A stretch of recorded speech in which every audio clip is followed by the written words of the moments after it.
um, making sure that everything was where it needed to be. So yeah, I'm not even late.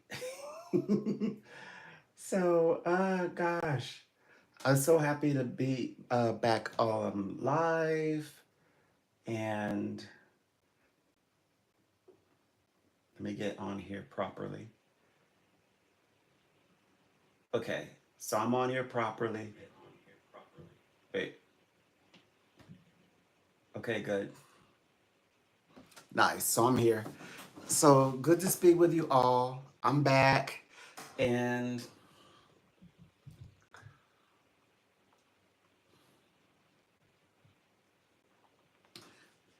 also, yeah, so I have everything, I think, organized. I'm gonna make use of a little bit of the daylight left, and I don't know how long I'm gonna be on, but I mean, I could do 3 hours, I guess, but we'll just see how it goes. But I wanted to make sure that I came back on at 6, like I said that I was going to, and uh, yes, now it's official. So so I just wanted to like progressively just sort of just sort of talk about, the things that's going on with these conjunctions. So, let me see. Do I even need to bring them up? Okay, hold on. What's what we call it? We can bring them up very quickly. One second. Make sure that everything is everything in. Yeah. Oh, yeah, yeah, yeah. Um. Yep. Everything is in its conjunct.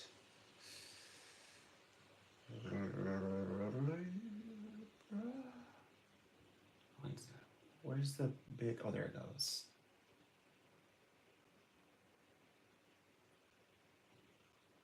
All right. So, um, here is yep, the the Saturn in retrograde, Neptune in retrograde, officially has broken into the first house, which is Aries. Of course, that's what we were saying. What is the missing formula? Hello, Area. Hi. How are you? Good to see you. Welcome. So, um, having a little bit of conversation. Wait a minute. I'm doing this a day early. I'm supposed to do this tomorrow. Okay, well, it's pretty much here. It counts. You'll just get it a day early. I'm ahead of what I'm trying to do. I am so ahead. Oh my gosh. I was racking my brain trying to get here at 6 p.m. I got here a day early. I'm supposed to do this. I'm thinking I'm late. I'm all 24 hours early. Well, anyways, so, oh, well, hi, I'm acknowledging you. Hi, Area and everyone else. Contemplating, I am a lot of things. But for this conversation, I was more or less focusing on the idea that we're going to describe what's going on with these stars and such. I had this for tomorrow because tomorrow is the first day of official Leo. So, oh my gosh, I'm not making that up. It's just the way that the stars are aligned in the dates. So, but I kind of went over that in some other lives, but I wanted to talk about. Um, so my formula is correct. So this formula you see on the thumbnail, it describes um, two powerful retrogrades, Saturn in retrograde and Neptune in retrograde in Pisces, and that we were okay. So we needed Mars, um, Aries, that's our unknown. Of course, now everything should be, your dreams, I should say, are now activated. So I just looked and it's first degree, which it starts on the 10th because that aligns everything. But the 8th and the ninth, or 8th and ninth represent, we're on the cusp. But if you want to be specific and get the, like the answer, it's tomorrow, Sunday.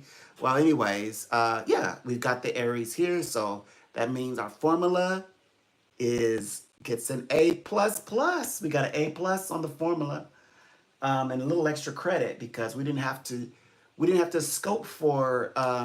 So what about what's going on with Mars? We didn't have to even look, but we did. hmm I don't even know what you all see. So I gotta bring that back up. Let me see. I get it. I gotta do a little bit of retrieval here. Where it is. Okay, here it is. It is. So basically, I describe, why the 10th? Why not the 8th? Well, because the 10th it's corresponds with the Gregorian calendar and the solar calendar and also the astronomical calendar.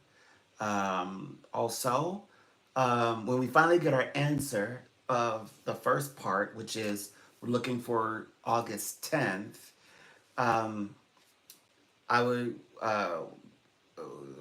began looking at where all of the formula where everything makes sense. So far as like what planet are we looking for? We acknowledge the conjunctions. There's a few, I think. Let me see. Conjunctions. There are, or there were. Yep. Venus and Jupiter. Venus is fast, so she's already breaking from her dad. Um, Then there's, of course, the Sun and Mercury, and beautiful Mercury in retrograde. It just means slow enough. You know how I retrogrades, and Mercury is not the only retrograde. There's big powerful planets in retrograde as well. Retrograde only means slow enough so you can see details. It doesn't mean go hide under a rock. Yeah, just about everything is in some sort of conjunction. Um, yeah, the Pluto moon happens, so of course that's going to be like you blink, you miss that. And but most important one that I was really picking on is like people are like we're waiting for, I guess, now that they have their dreams and they have it on paper and they've got people discussing agreements and contracts. Now what? Well, in other words, they're waiting for someone to say, okay, we're ready, let's come back, let's go to work now. So that's what's happening now. It just so happened that all of this breaking into the next like the in this case it goes from Pisces into Aries is we're just we're crossing over through the weekend. So we crossed the weekend. So yes, these planets are already in effect. In fact, my clients, they're already doing some minor things, on the cusp, but they're like literally starting their next journey like Sunday. They're already starting to work, even if they're working from home, getting ready for like Monday, etc. Um, but yeah, you have Saturn in retrograde and Neptune in retrograde in the first degree of Aries, representing that you're absolutely ready for this new chapter, for things to manifest, and yeah, and things actually will manifest for you. So that's what that means. The Jupiter and Venus, this is business partnership and alliance. Mercury is never too far away from Venus, but it's highlighted through the sun. Yeah, though it's in retrograde, but it's so important because it represents the details within the conversations that finally are open. Like people, like coming together to discuss very delicate issues, but big issues. And Leos represents, of course, big personalities. In other words, yeah, you should be having, you should want to have conversations, like important ones at this time. Because, yes, it would determine, how, I guess, how well, your vision comes into reality.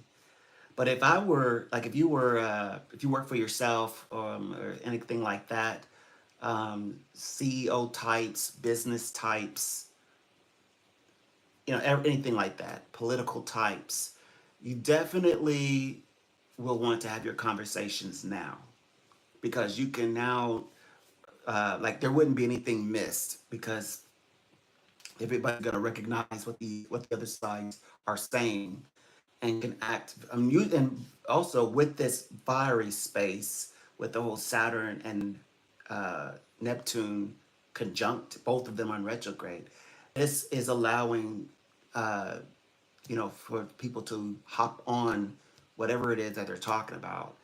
So if the conversation is requiring an action, there's a complete green light right now to make that happen. But also, in terms of like talking about money, this is the best time, especially with it being the sign for Cancer.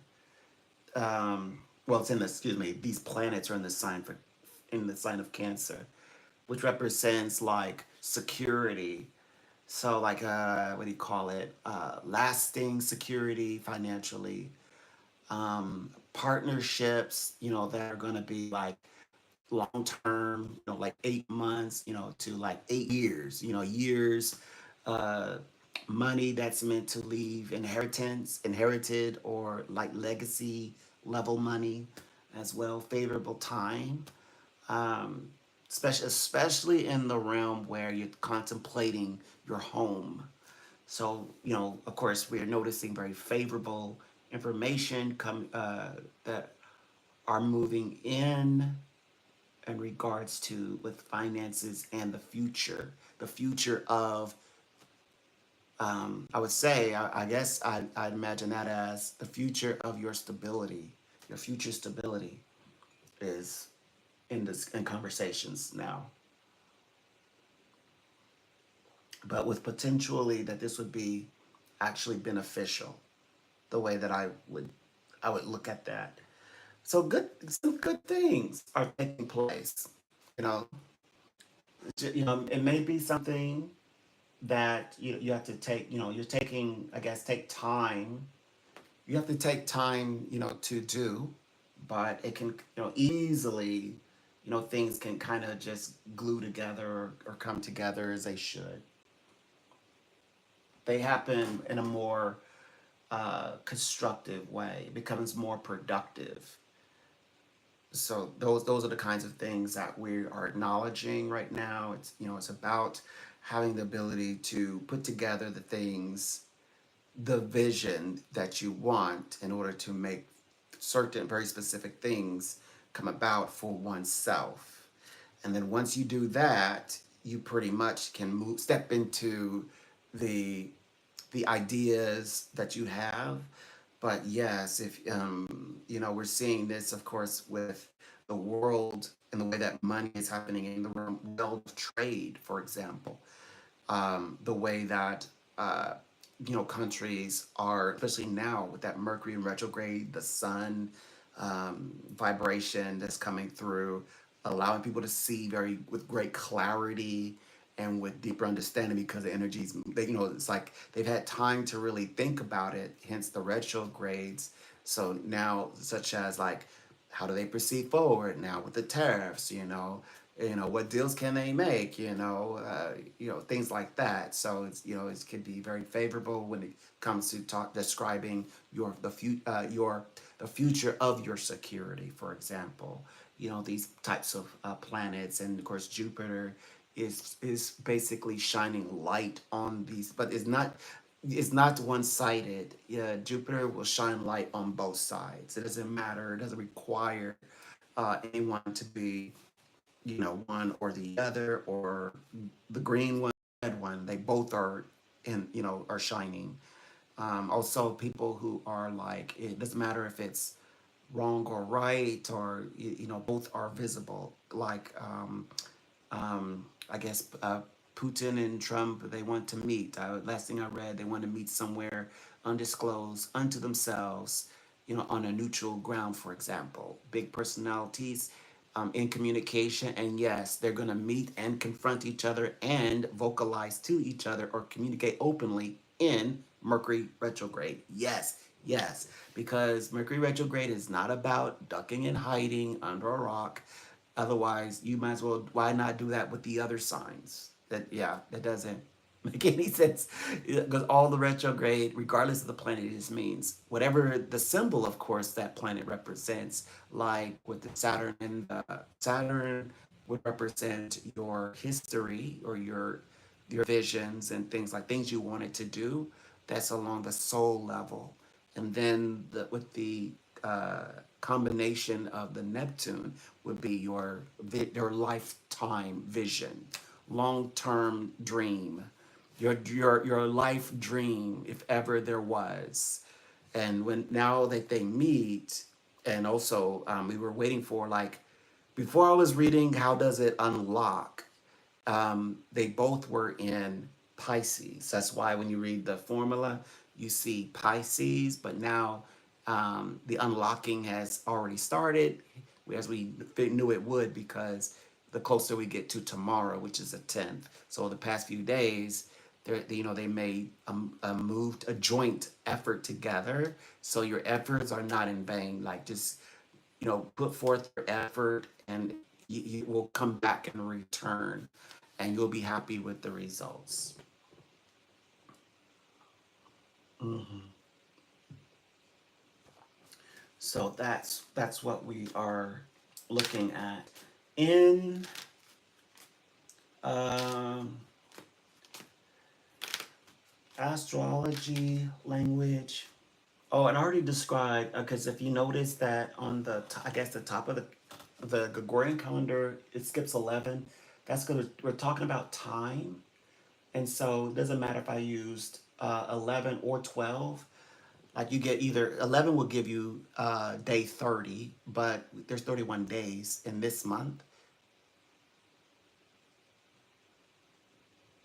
And so 12 is just fine in terms of limits and time. Okay, let me see.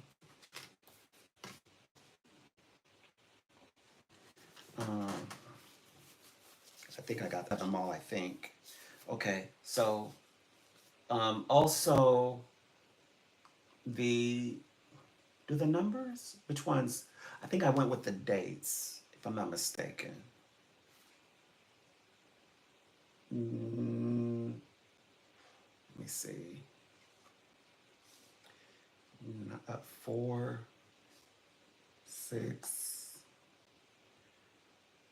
14. I'm trying to. Oh, okay. I went with the planets, if I'm not mistaken. Okay.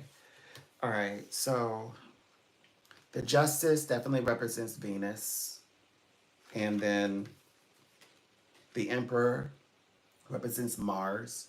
Basically, well, where's her counterpart? Because it's kind of important. I'm kind of skipping it to the top. I have a bit of a visual. I'll do my best with the visuals. For some reason so the cards are supposed to represent uh something. The cards are supposed to represent each of them represent a day, I believe, if I'm not mistaken. 4, 6. Oh, okay, I got it. They represent okay, so when I added the Gregorian calendar, the day up to a solar calendar date, then starting with 22, that's what 4, 6, 8, 10, 4 mean. Because a 4 in between the 4, that's how we found our limit. That's why we didn't need to use, so at the top where it says Gregorian, we didn't need to use 7, 8, 9, 10, and then 11 we left out because that would have gave us day 30. We could go all the way to the limit, which is 31 days, which we get with 12. And then we did our little addition and we found our limit, which is 4 between, so 22 between 31. And then 22 is 4. Of course, 24 is 6. 26 is 8. 28 is 10. And then 31 is 4 again. And then we look, and yeah, there's 8, but they don't correspond. But 10 does. 10 corresponds. That's also a date that we need, a future date. So it's specific on the timeline, and that's tomorrow, Sunday. All right, so that now y'all caught up. So that's what. So each of the cards off to the side.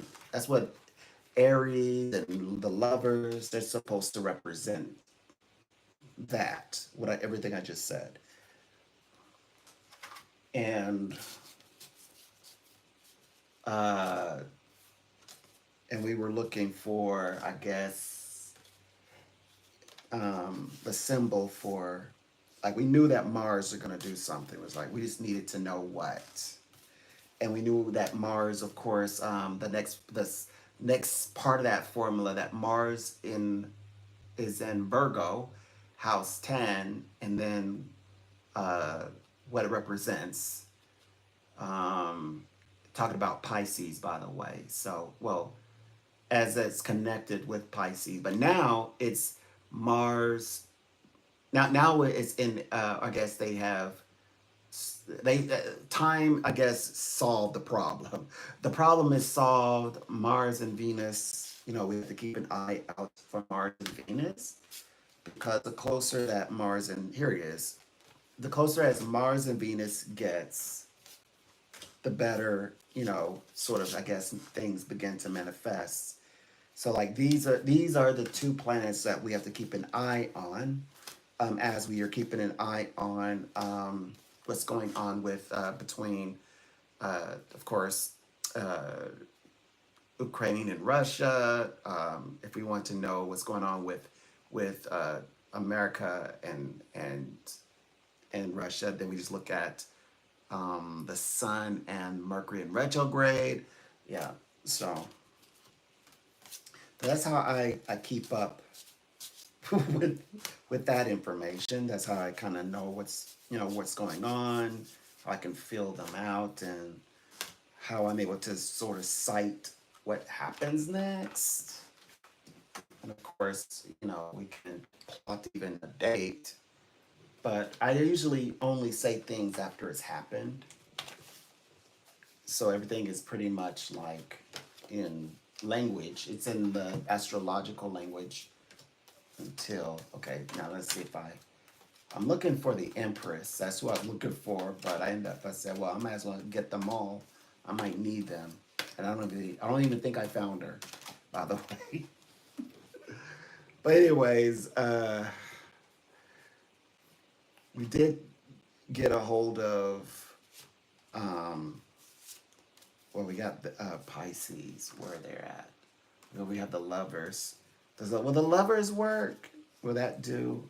No. My gosh. She's in here somewhere. Because I guess it makes sense if I had some visual aid. Which that's what's so good about the tarot cards, because they can operate as a visual aid as I'm talking about things. But pretty much, like if anyone were to say, I just wanted to hear my stuff. I don't care about all that other stuff. I can get that anywhere. I would say, yeah, definitely Saturn in retrograde, Neptune in retrograde, and Aries right now. And don't worry, is whatever you're agreeing to, now's the time to set it, not just set it in motion, but like get active. Get to work, pretty much. Yeah. Oh yeah, definitely, having like wild dreams. That's a big one. People are having crazy dreams right now. Oh, there she is. Finally. So this is when is the Venus. So it kind of makes sense. A little bit more clear. in terms of gives a little bit of context. So if this is Mars, these two are still trying to gravitate to each other. It may take it some time, but there's some major things that's going on. So that means if I'm observing these two, I can get interesting insights of all of the formula from that is here. So I can get like future information by keeping an eye on these what these two do. That's why that's important. And then no, I need that again. This one, the reason why it's kind of like off to itself, because Mars kind of stands on to its own. So we put a question mark. It's kind of like Saul for Mars type of thing. And then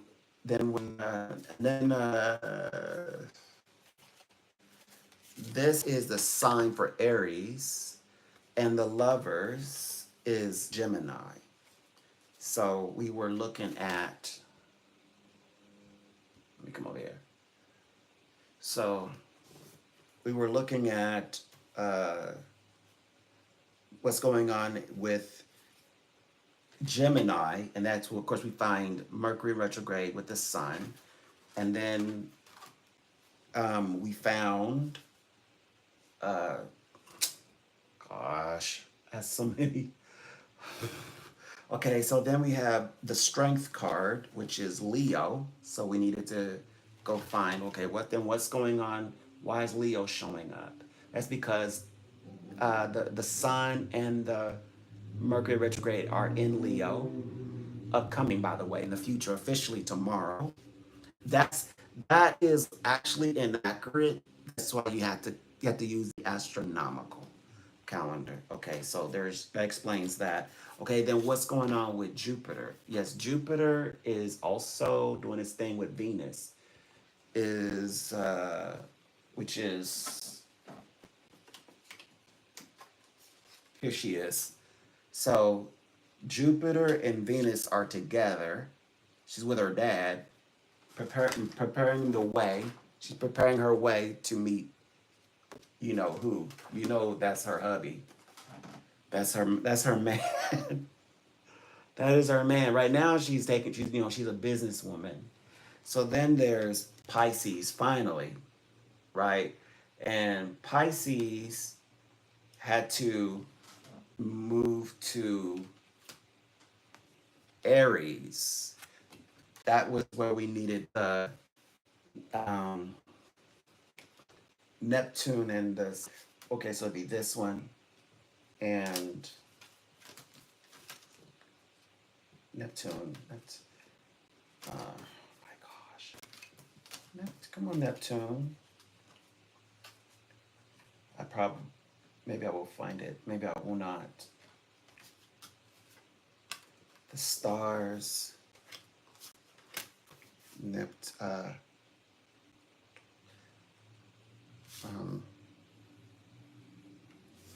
oh, Neptune. What was I thinking? Okay. So these two are together. All right. So those two are together actually, it looks like this. These are in this sign. So that's Mars. It looks like it's Aries with these two planets, stars, planets.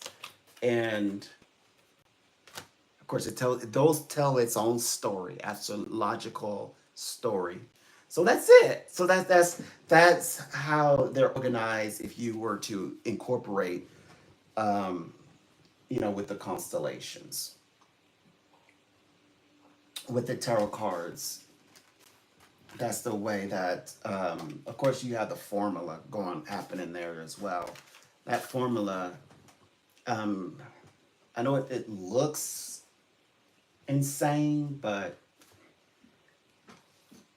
so it says Mars. Okay, basically it's Saturn in retrograde in Aries. So when you follow it, it leads you all the way to Venus, basically, and that's how I was able to. That's how we discovered that Mars is moving towards the Venus. is coming together. So basically, the Saturn retrograde in Aries in the house of four, then the Moon to Capricorn, and then into the second house of Taurus, which is going to be Venus, and then Cancer into the seventh house, and then from there. Oh, by the way, Venus dominates all year, so she's consistent this year um, at her highest. Translation, channeling Libra. So marriages this year, partnerships this year, soul tribes, meeting new people, new love affairs this year, things like that. Especially this half of the year, because we're entering into like fall season somewhat. Um, and yeah, so this just lets us know like, so Mars is following that path. Mars is following that path. We just sort of, I guess, GPS, like, and trace the path that Mars is following, I guess, in the through the using the formula, kind of like metaphysically, which lead us to that where we got the Mars and the Venus. So that anyway, that's how we were able to know what's happening next. Um, and this is new information because every year I get I get well, it's more like an expanded insight. Like last year, I only had a portion of this, so then now is expanded. The formula, I guess, like the how to, which by the way, that's is one thing about it. It always comes in the form of stars. That means every year, annually, as I get closer, I get to the 15th of August. That's this month, so it's already starting for me. Um, it always expands. It's always there's two things that it connects itself with: mathematics and uh, astrology. And then I make it everything else. Like where well, when it becomes esoteric and I'm using like my tarot cards to speak my language, then that's when I'm getting like the metaphysics with it. I'm getting the insights with it. I'm getting the intuition with it, the psychic stuff. So it all links in at some point, but it always starts um, Au- August, and it goes all the way up to the 15th. From the 15th, clear out through November, I'll just get more and more insight about the next year over 2026. So pretty much that's what's where it's at. And all I have to do, right? So all I have to do for now, all I can do for now, because is and I can now, like, depending on what questions a person has, I pretty much can see where they are, or because I'm familiarizing myself with what's going on. When people bring things up, I already like I know why. And so if I can assist them metaphysically and help people get out of, let's say, something going on with their Taurus and the Venus and past where Venus is in that space, I help them out of that little section, and that gets them back in alignment or get them in the direction that they need to go. So that also depends on like what questions that I'm working with. That does mean something. But for now, I'm trying to get, well, most of the people I'm working with, they are um, they're working with things that are future related. Like so any decision that they're making, it's for like making ties for the future. Like I'm telling some of them like not to feel pressure, you know, uh, when they need to call on, especially like independent type, I guess, partnerships. Those partnerships will they'll be there. In other words, because some of them are like people's dreams, like when you're not ready, it's like hop on this train or else, like you feel like, oh my gosh, and you're not even ready. Like you don't even have all the things you need in order to make it succeed. Or, like if you're going to, like all of a sudden, you always wanted to be like what do you call it? Marketed. Now all of a sudden you have people who market you at your door, and the thing that you needed them for, you're like, wait a minute, I'm still like waiting for this to manifest. And I'm still in mid production. They're like, oh, we don't care, we fine, we just do it anyway. We just want to secure you. It's like, no, I want to make the most. I want to make use of the service. So unless you're like gonna, like here, and then when you're ready, then when you if you do pay, they're like, no, just tell us a little about you, and they're already like gonna put something out that you didn't even ask for. They didn't even put out what you intended for them to put out. So you're like, that's what I'm telling my clients. I'm like, look, don't move yet. Don't move your money yet. Get your product in your hands, and then say, okay, I'm PRing this. Yeah, they're gonna PR just anything, and then write what they want to write about you, and you're like, wait a minute, it has nothing to do with what anything I want to talk about. And then you don't. Then when you're ready to pitch your product, they're like, oh yeah, you gotta get interested in this new package. So like don't get hustled. Even though they're your soul tribe or soul group, don't let your brothers and sisters get over on you. Don't rush. Do not rush anything. Especially now, retrograde mean what? Details. Look into the details first before you hop right in, before you leap in. But it's good to kind of, moonlight with them. Like, yeah, I'm interested. Let's keep in contact. And you know, uh, negotiate with them. Negotiate those prices down.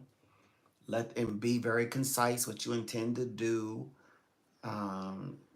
Like specifically, like things specifically that you need, that will work right now. I guess that can work with any conversation though, not just in the realm of marketing. But that's the easiest one because I had a conversation about that earlier. So yeah, I'm using that as kind of like my little blueprint. But yeah, definitely there's more complex conversations going on as well. Like if you're trying to buy a building because you're doing something for society, for some reason, one of my clients, need to secure a building. Like this is the best time to negotiate such things. Mhm. You can do it. You can do it. It's easy. Yeah, it's easy. I'm like, oh yeah, it's easy. Easier said than done, isn't it? You could put your mind into it. Put your mind into it.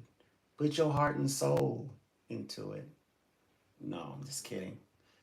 No, seriously, you would have already put your energy into it. You would put your spirit self into these things. It would have come together for you by now. So that's what it represents. It represents all these interesting things. The more that you bring it together and you make it clear. Okay, bring it into make sure. Okay, everything is good. Hold on. Okay. I have everything into focus. So the more and more and more that you bring into focus your vision, the things that you want to see happen, you allow those things to take place. You're allowing those things to happen. The more that it favorably plays into your right mind. It's going to play into your energy. It's going to give you all of the great insights that you're looking for so that you can accomplish the things that you want. You have to achieve what you want, but in order to do it, you have to already have in your mind's eye that you're now starting, not only starting the journey, but it's like guaranteed success only if you actually begin the journey. You have to start. It shouldn't be something that, if you're just mapping it out now, it doesn't make any sense. You would have already mapped it out by now. If you were going to do it in this favorable time, it would already be in play. You would have already sent it forward. You would have already lunged it. And so instead of like preparing for it, you should be thinking about like literally tomorrow. And if you don't have it, you got to get that in place. You got to get that like then where you are at is whoever is assisting you to get that manifest, to get or to bring that into a concrete idea, then that's the group you need to be speaking with. That's for now, that's your soul group for now. But it does work. I know it will work because I'm seeing it work for so many others, and how that it plays out. It's playing out in the right way for other people. So I know that most definitely will play out, for you all as well. It will come together in a healthy way so that you will feel confident about the journey at hand. The upcoming journey represents everything that is developed, where you're heading, and where you're being guided, where you're headed, but also where you're being guided, like the specific destination. Um, especially when we're thinking in terms of, well, if you do finally, are in motion and you're handling the work, is this something that you really want to see through? And so, it's like, well, you've been thinking about this for a very long time. What's stopping you now? Maybe coming through dreams, like letting you know that don't stop now because you're so close. I had a client who had a dream, and the dream was that she dreamt that she was pregnant, but she was pregnant with another person's baby. But this has everything to do with a profession, not actually a baby, not this one. I know there's times where mothers will predict their pregnancies, etc., but that's not what this one means. This one means the manifestation. Females, when they are manifesting, females will have a dream of being pregnant. Um, Males, will have a dream about like maybe running and finishing a marathon of sorts. But so the females, she's female, so she had a dream where she was pregnant, um, and that she was pregnant with the other person who she was carrying. It holds the position that my client is pregnant with. Basically, the baby represents the position that the other person, her title is at the moment. So she's applying for to be part of this particular uh, group. And,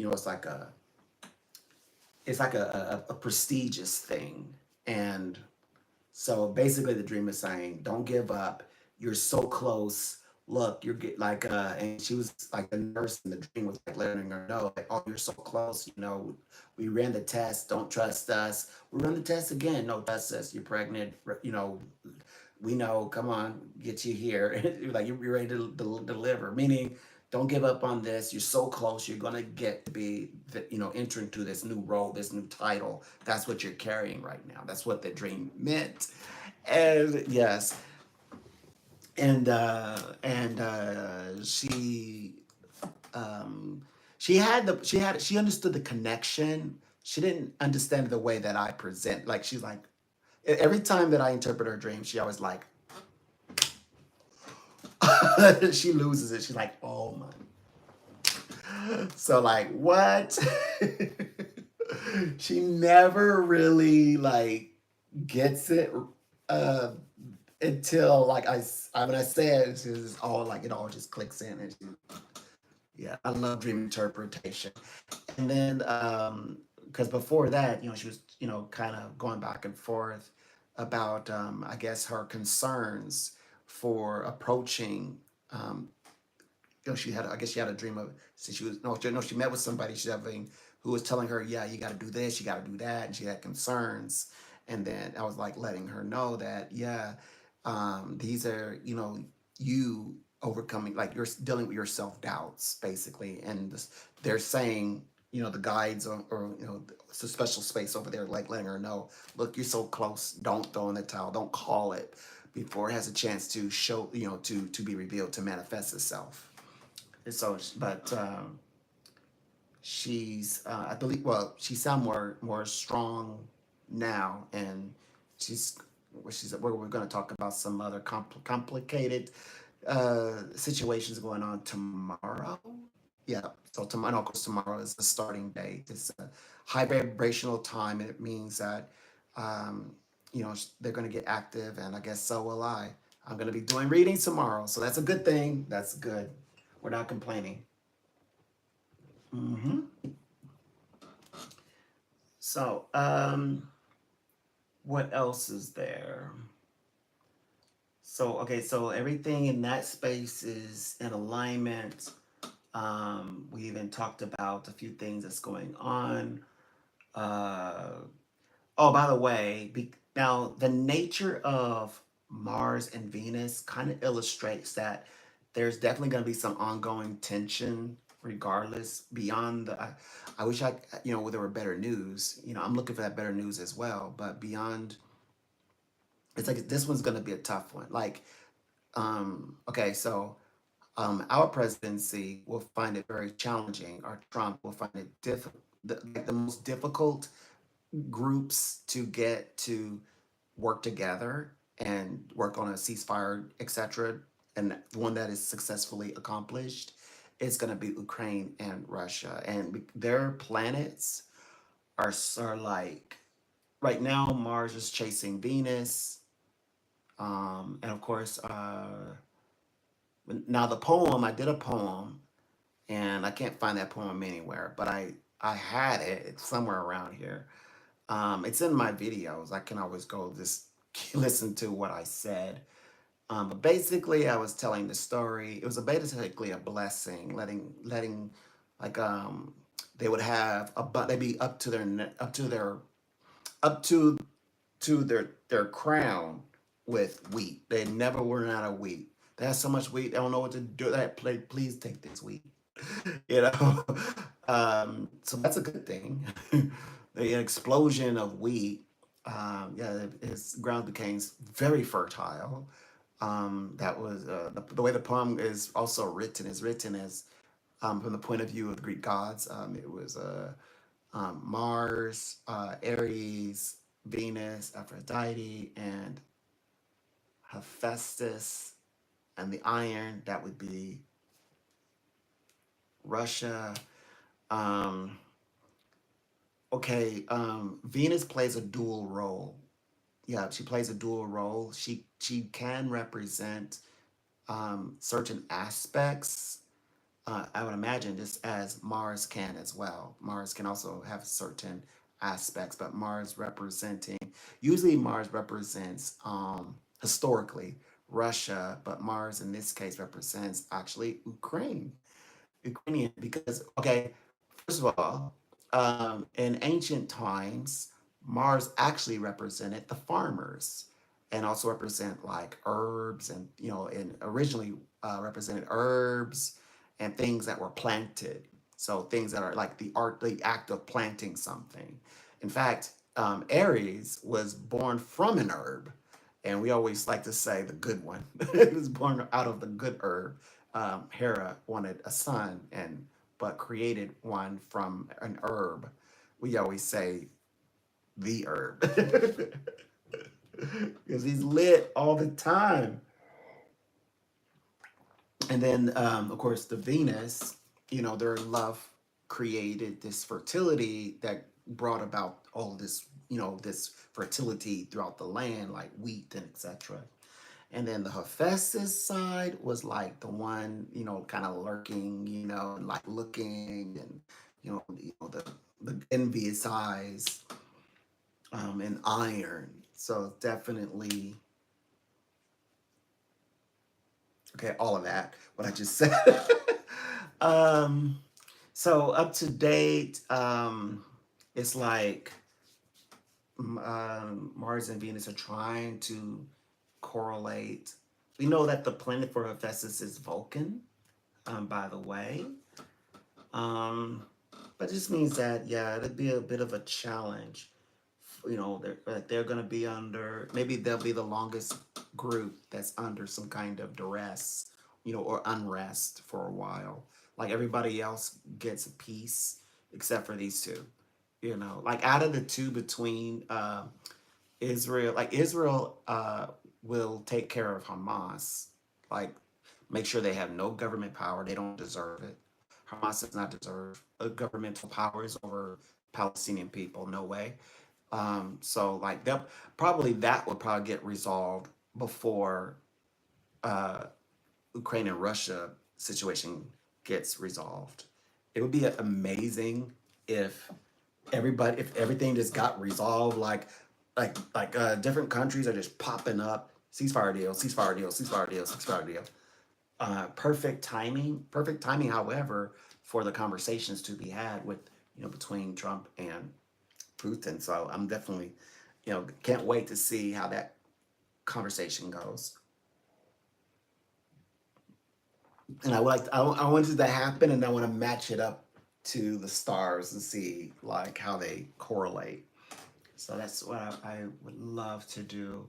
Oh, and then if you're just having like to deal with your own little battles, know that you're acting from the sign Leo. So yeah, it is about like you know let your inner monologue come out.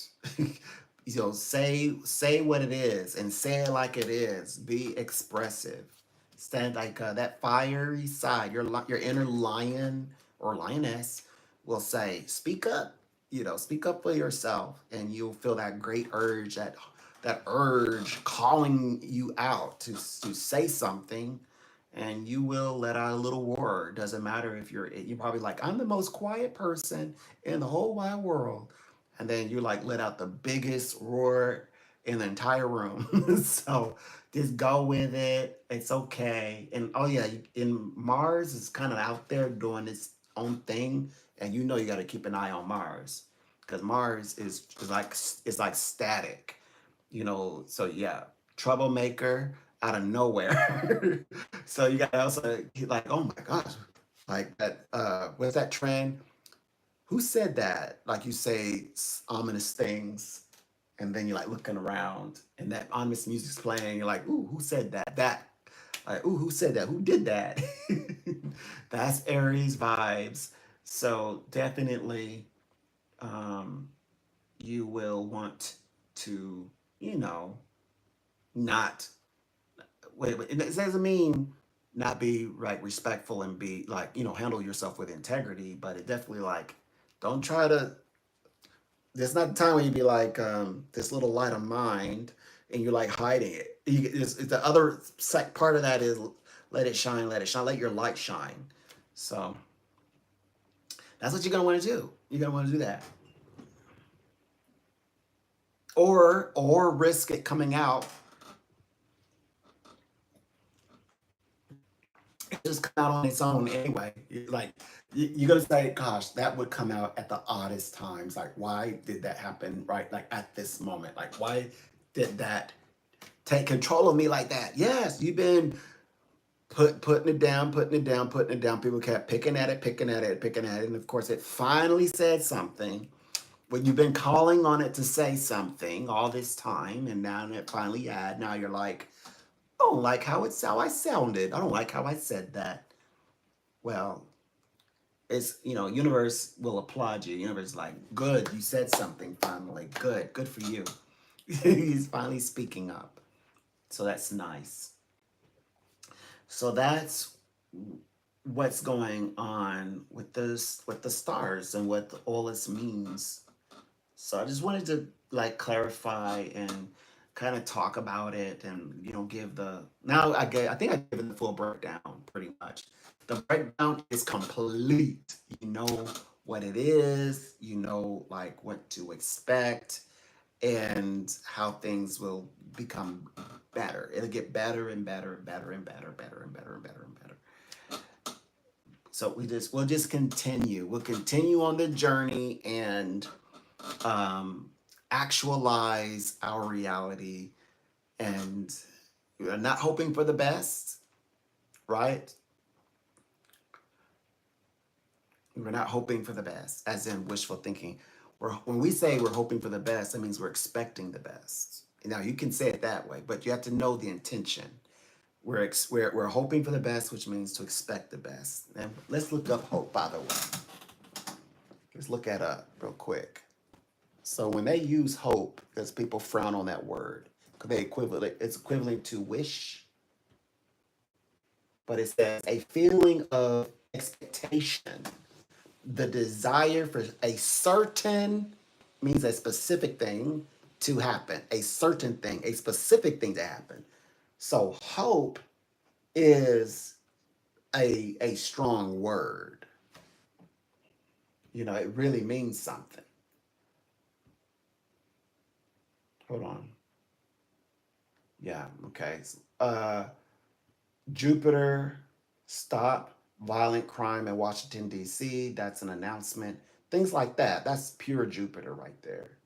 Jupiter saying, you know, come in. It was like I was imagining a security guard coming in there with the big flashlight on, shining on everybody, and everybody being visibly seen. Everybody being seen. That's Jupiter.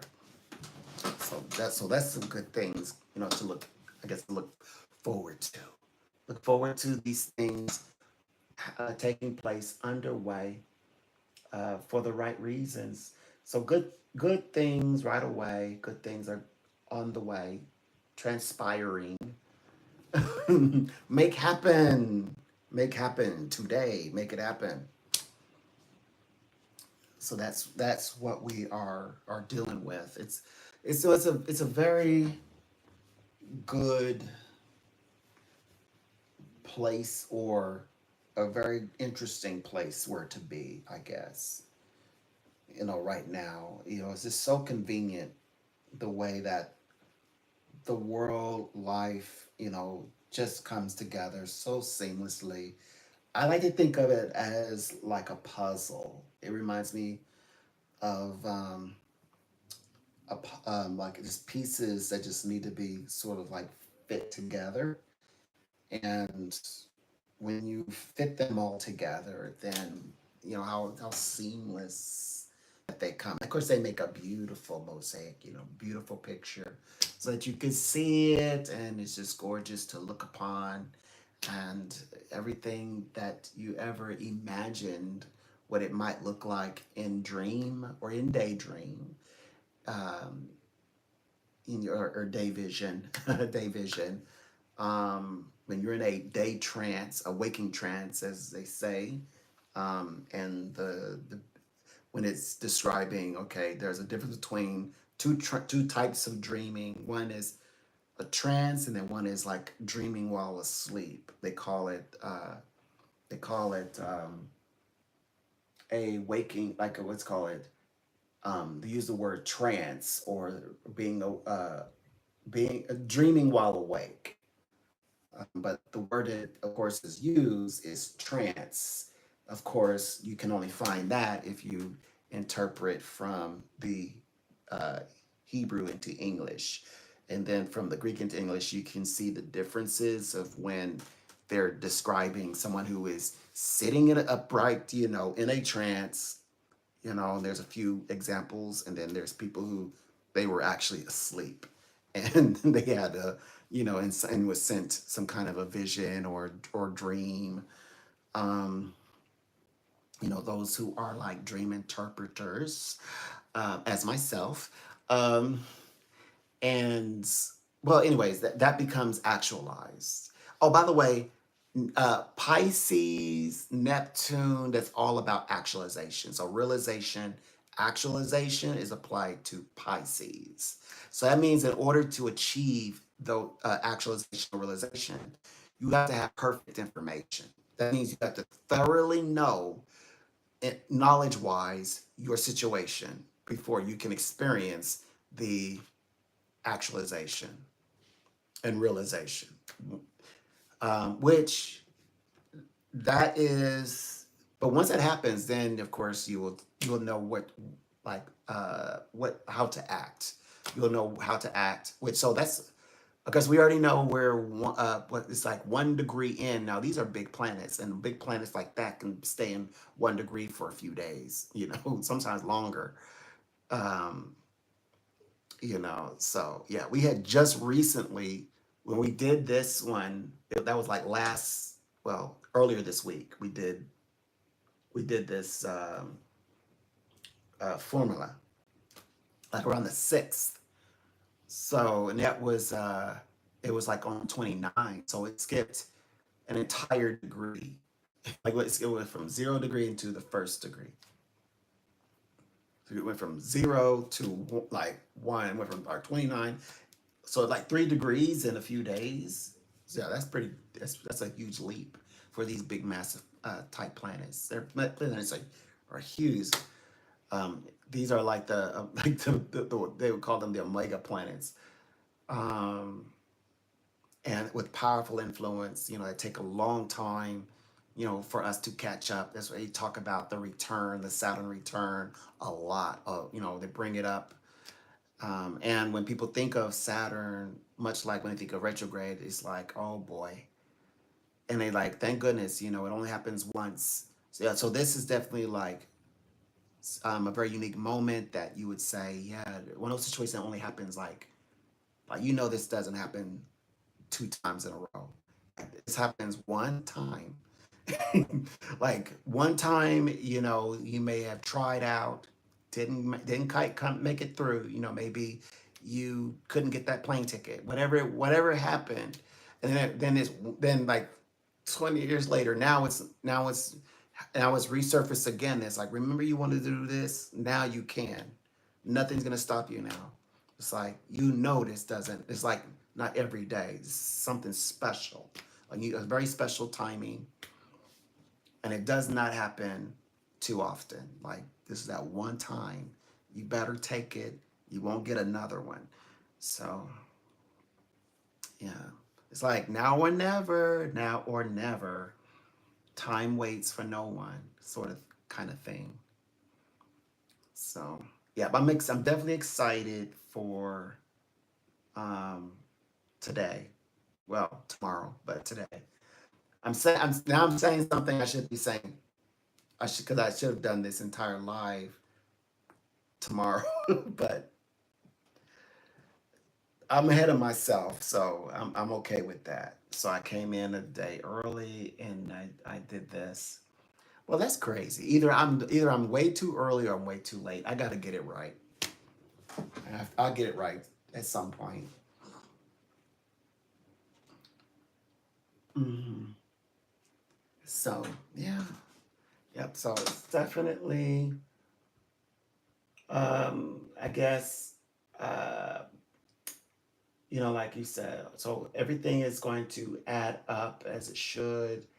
Everything will pretty much come together and go forward. Everything pretty much will. Yes, everything pretty much are going to come together in a good way for the most part. It just has to snap in place. Um, and I think that, like, once you're also active, kind of like it's like active meditation. Once you're actually in motion, you're gonna feel so much more confident, so much more better with it. I don't think you'll think anything of it. I think it's the anticipation of, you want to do a great job with it, and you really want your vision to come to pass. And it's a matter of like, will you see it through? Will you be able to do everything that is required of you? It's like, once you start doing it, then all those skills and your talents, you start recalling it to memory, and you just do it. It's and you're like, oh wow, it's like it's organic. Like look, I'm doing this, and I'm also managing my stuff well. And then it gets done, and then of course people are telling you, like, they're celebrating you. You just got to believe them, and they're celebrating you, and they're like saying, you deserve your shot. You take your shot. Good for you. Hope it's something bigger than you imagined. It's better than you expected. So it's like, okay, like, is this really happening? So yeah, that's coming from that Neptune Saturn thing. Like, can't believe that this is taking place right now. That's what it's coming from. And oh boy, this could have went wrong in all kind of ways. All the, like, sarcasticism, like, Saturn is not on your side. Saturn in retrograde did not land in Leo. Although we're in Leo now, we're going to experience a Leo sign, yeah, but like, Saturn in retrograde is not in the sun sign Leo. So yeah, your words will probably get caught in ways you hadn't expected. You're like, whoa, where did that, like, this is weird. Usually I'm the one that's, sarcastic and dry. Yeah, that dry sense of humor, uh, latent with sarcasm, that is not playing out this time. That group, you struck out. Yeah, that you didn't get the jackpot on this one. So yeah, it's gonna feel weird when people, like, when you get a quick rebuttal back to you, response to you. You'd be like, what? Where'd that come from? I wasn't expecting that. Yeah, you weren't. You weren't. It's nowhere near that. You would do it. You would be able to do it if right now it's in Pisces though. So yes, it's a whole nother. Saturn is lending its powers in a different way this time, which is actually better, because last time I read, uh, for yeah, there's a lot of miscommunication. For example, when Saturn in retrograde was in Leo, oh boy, through emails, and people were like getting, it's like, be careful what you send. Don't try not be careful with your jokes, because your jokes are coming off not dry humor. Like, a dry humor person saying a joke in that time frame, like, it was like sarcasm. Like there's joke, and then there's, I'm trying to grind on you. he's like he's like, okay, you're trying to actually hurt feelings. So yeah, anyway, that kind of humor won't go well right now. So this is nice. So because we that, like, there does need to be a bit of balance. There's a balance vibration of personalities. So yeah, this will add color, like some, maybe colorful conversations. Hopefully productive ones. As again, everything is in retrograde right now, so that means the conversation will be move energetically, move slow enough so people can get to heart of real issues, bigger conversations. So yeah, they should be able to um, walk around the idea of needing to, like, dominate a conversation. It's not about that at all. um you're not even really about seeing eye to eye. Even doesn't have to represent, gotta see eye to eye. It doesn't have to represent that. It could mean, just like, I understand you, you understand me. That's it. And if you do, if there is somebody, whether it's on my side or their side, yes, your words can, before they even hit the floor, somebody could have a response, and which is beautiful to think about, though. I don't see that as a bad thing. I see that as that's interesting. The way that that's going to play out, the way it's playing out now. Like, well, just take your best chances. When you go to roll, try to roll high. I guess it's all about probability. So some of them, might get through, but um, This is, yeah, it's quite interesting to see how, things will unfold. Conversations. Yep, it's really about conversations. Okay, so oh, and this is a lot of people don't think of. Oh, doesn't really kind of they don't really think about this. And what I'm about to say, Leo is definitely even I know it's not an air sign, but it's definitely a communicating sign. I mean that because it's about communication or the inner dialogue, and so Mercury helping to better understand what one is wanting to say, and then having the ability is to express that, to add expression to that. It's, especially on the outside. So that's Leo's connection to air sign, which I think Leo would do really well with air signs. Like imagine Leo and a Libra, for example, together putting an event together. I've seen that, and with a dash of Aquarius, and of course it was spectacular, the event. Um, so I know that like particularly I would say Leo can do like it's complemented pretty nice with like when like paired in some way with Mercury. I could see that. um but Mercury is also about the flow of transactions because like like pathways, channels, all of that, the way that even the way that information flows. Like if you think in terms of like algorithms and things, but it's that plus also the way that the money flows as well is also again like or currency, the way currency flows, that's Mercury. um like especially when one is the way that the US has been able to, or the world I should say, not just the US but the US, the world's at this time has been communicating with their money, definitely um, that powerful Mercury vibration, and with because they're reading in the little, they said the little words, everything, the little words and all in between the lines, so that they're able to do that. All associated with the sign for Aries, of course, represented by the Strength card, representing strength, or card for strength, I think. So anyway, good things taking place. We want to keep an eye on the stars. We want to keep an eye on what's going on. And hopefully, good things will transpire. Everything will just come together naturally, and people will begin to see where life is really guiding them in a healthy way to where they can finally reach their new understanding of reality. They make it past now. We made it past whatever the illusion. You're able to see crystal clear right through it. No Maya stuff, no invisible stuff. You're able to see past, like, call it where you see it right then and there. Just say it and get it done with it so that you can finally move through it.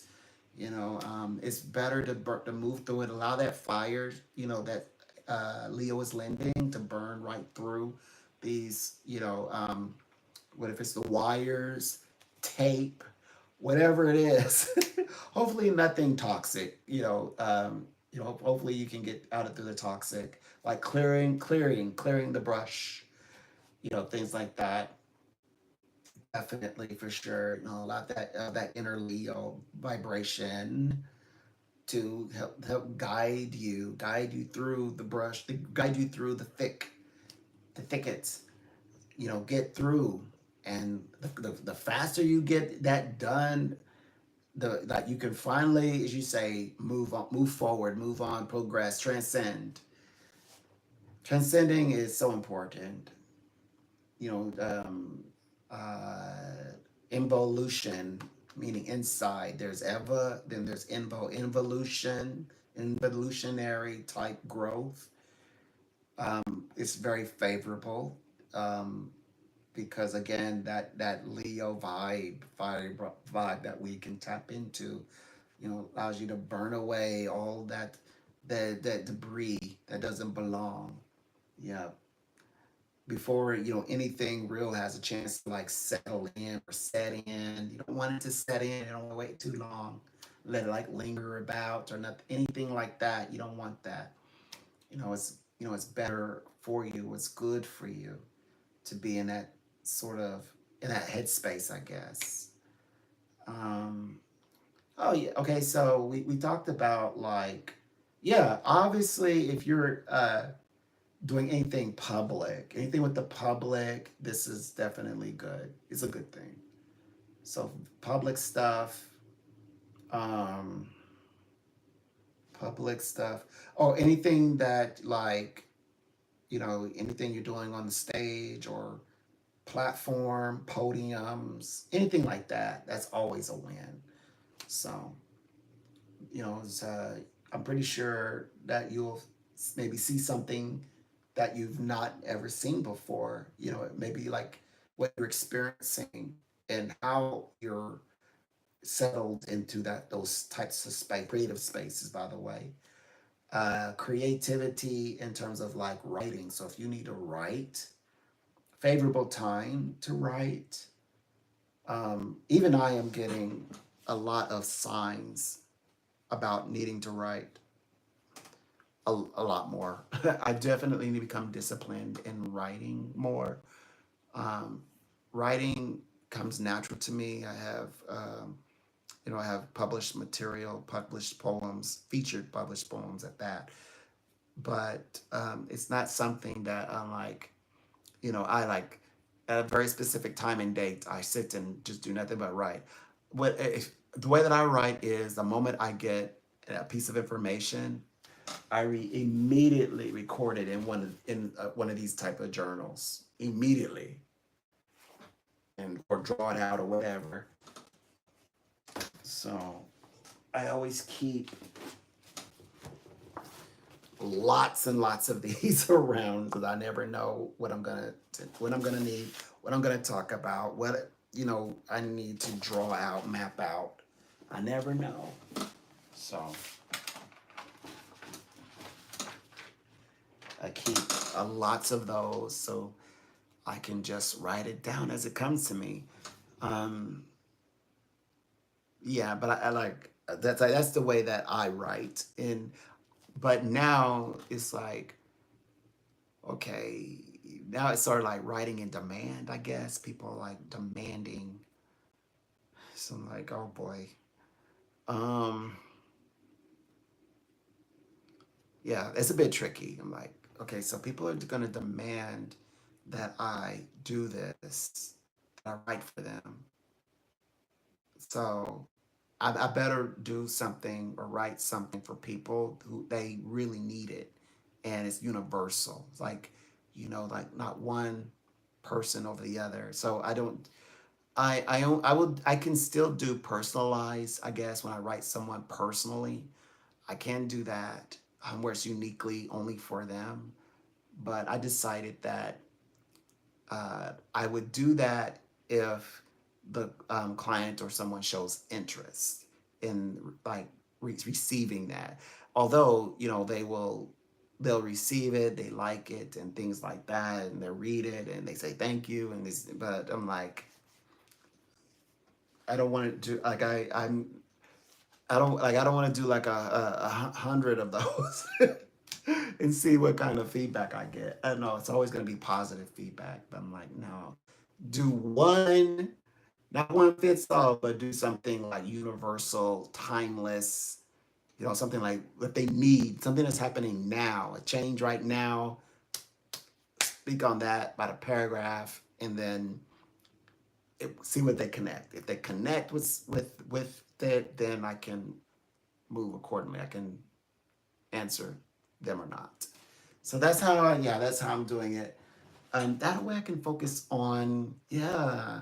Because if I focus on that, boy, whew, what about my channel? I want to write, but that's why I said it's probably better to write you all first and then put it in a context where I can share it with. Then I share it with everybody.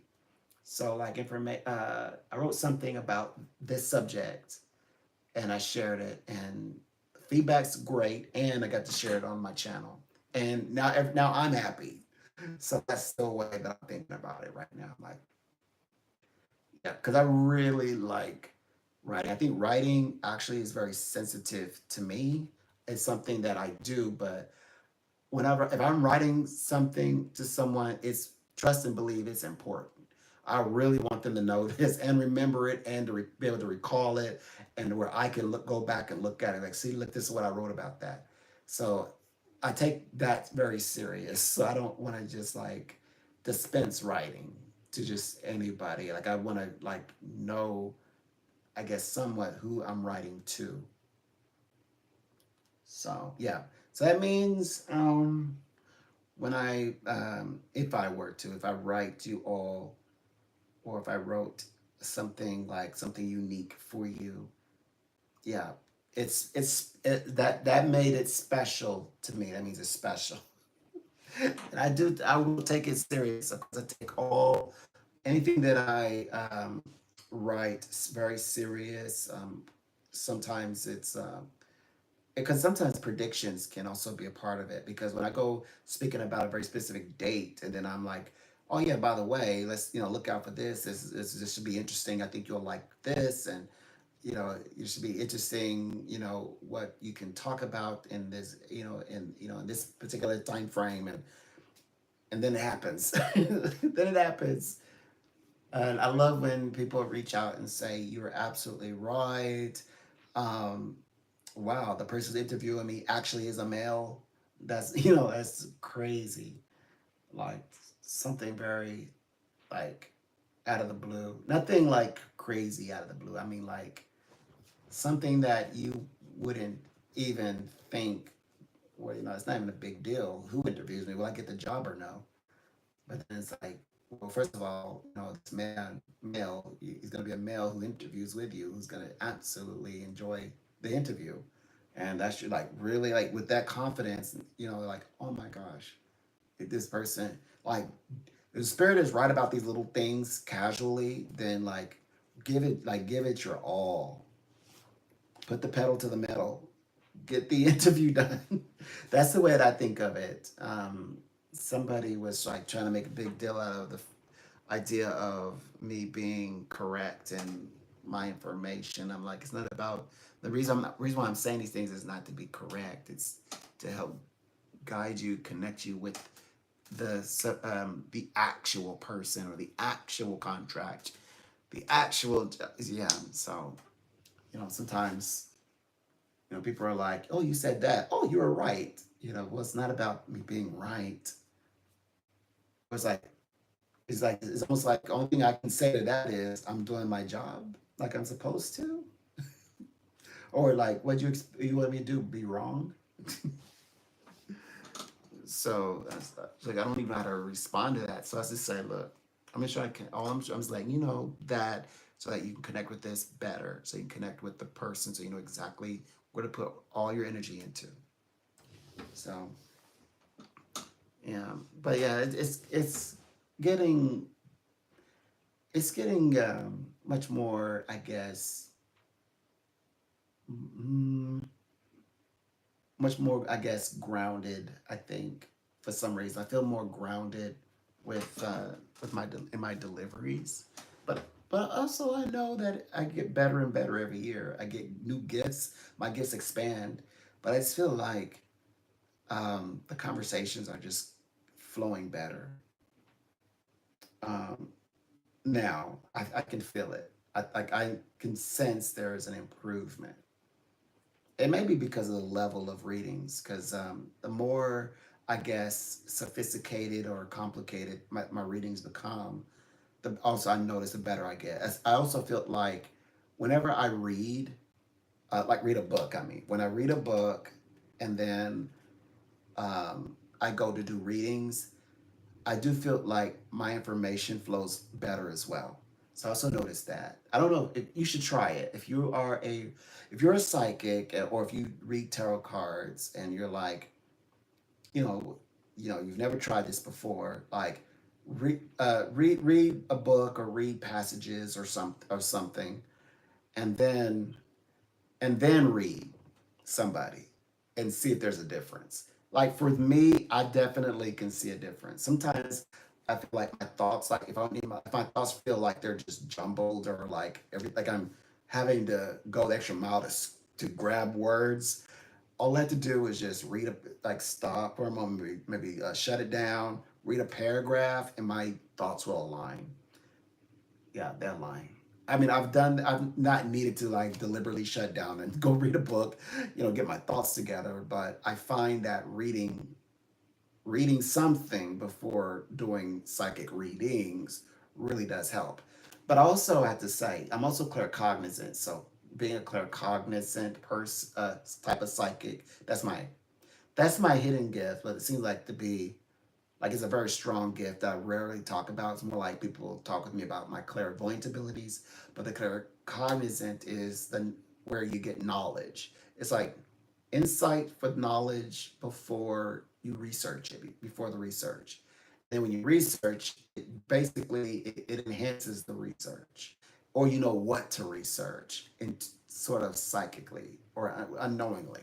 Well, you do know, but in that psychic way, unknown reasoning why you go to look up like very specific areas or something in history, which helps a lot with whenever I'm claircognizant definitely comes in when I start doing charts, and also when I'm working with like when I guess when I know what's going on in the world. That's the gift that I rely on. And that's also a gift that, like you said, you can't prove it until it happens. But then it confuses everybody. So I don't think it's meant to be, I guess, in the public. Like people, like a journalist does their research. They should do their research. And then what I do is I just keep my information, and then at aligns, and I just know what information is most likely correct based on what I am able to pick up on. That's basically how I use it. Yeah, it, it can make your term paper interesting, but that's not the kind of prediction that they were talking about. They'll say, "You don't know that. How do you can't just say that until it happens?" And you're like, "You can say anything you want. Can you say it in a way where we understand it, though?" That was my experience. It's like, yeah, I'm gonna learn.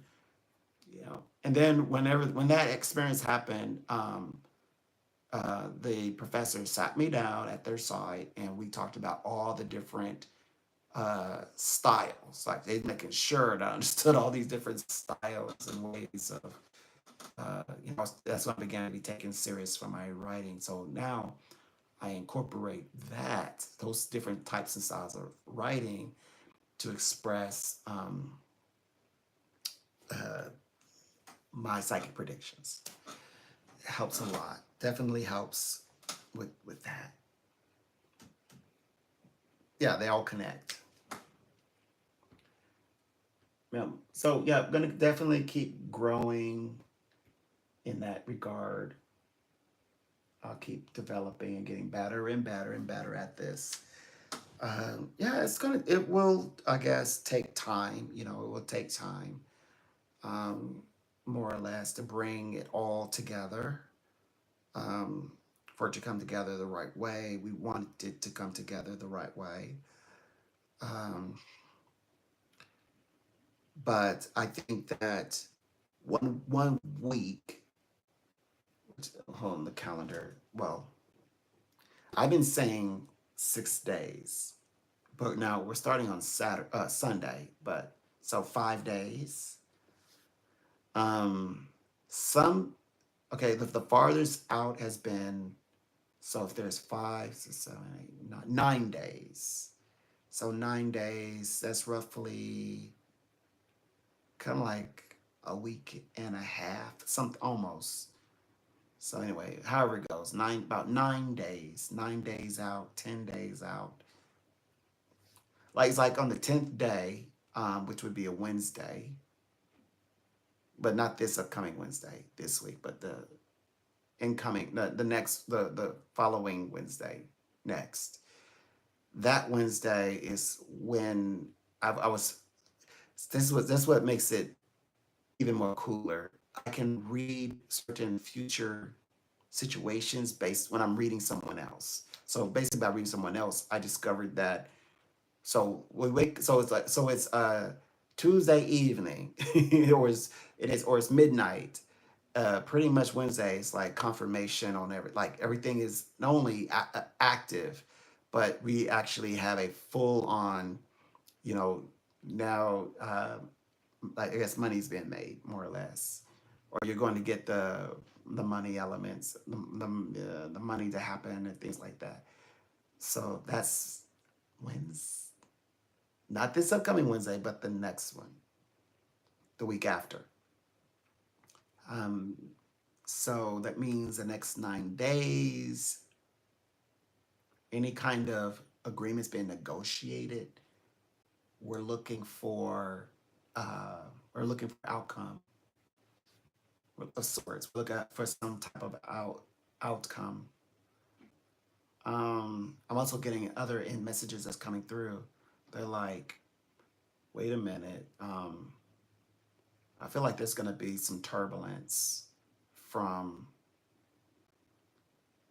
well, yeah, there's definitely going to be some turbulence from Russia's side. I can see it. There will be turbulence. And it's not because Ukraine says we don't want to swap their land. We don't want their land. We don't want their culture. We don't want nothing of them. They don't get it. Like we just want them to stay out of our way. Kind of like stay away. Like stay off us. Like we don't want your language. We don't want your bread. We don't want nothing. So we done. Like, but it's like this funny situation where like just like land swapping, like they say, swap the land. And I was like, no, we want what's ours, and that's it. No negotiation. So that's coming from out of Ukraine. But beyond Ukraine, though, beyond that, I get the sense that Russia is still seemingly still like things are still seem heated. I keep getting this vibration that like more is to happen in that space. I almost feel like it's escalated. It's unusual for me to read things like that. So I think I'm thinking in terms of, oh, the question was, well, they're expecting to solve this, and but how they're going to do that, and before Israel and Hamas, it's like I'm not like big expectations here, but I'll tell you one thing. Yeah, if our president does manage President Trump does get the ceasefire deal done with between Putin and Zelensky, that would be amazing. And yeah, he definitely would get that nomination for the Nobel Prize. He definitely would get the Nobel Prize if he gets that one. No, no, that would be wonderful. That can happen. That'd be fantastic. Um, Very interesting. Most likely, definitely this is the right timing. Obviously, the right timing, constellation wise. It's just that there's something else. There's some other things there. Maybe that's what they will talk about. Who knows? Who knows? But anyway, they're definitely um, keeping our president in my present thoughts, and I hope that he does secure the deal. I hope they do find a way, that will or something that will I guess a way to satisfy um, both the Ukrainian people and Russian people. They're just like, okay, ceasefire, okay, agreement, good, all right, everybody cool out. that would be phenomenal. That'd be fantastic. Um, anyway, we'll just have to see. We'll just have to see in that regard. I just began getting that message come through. Hmm.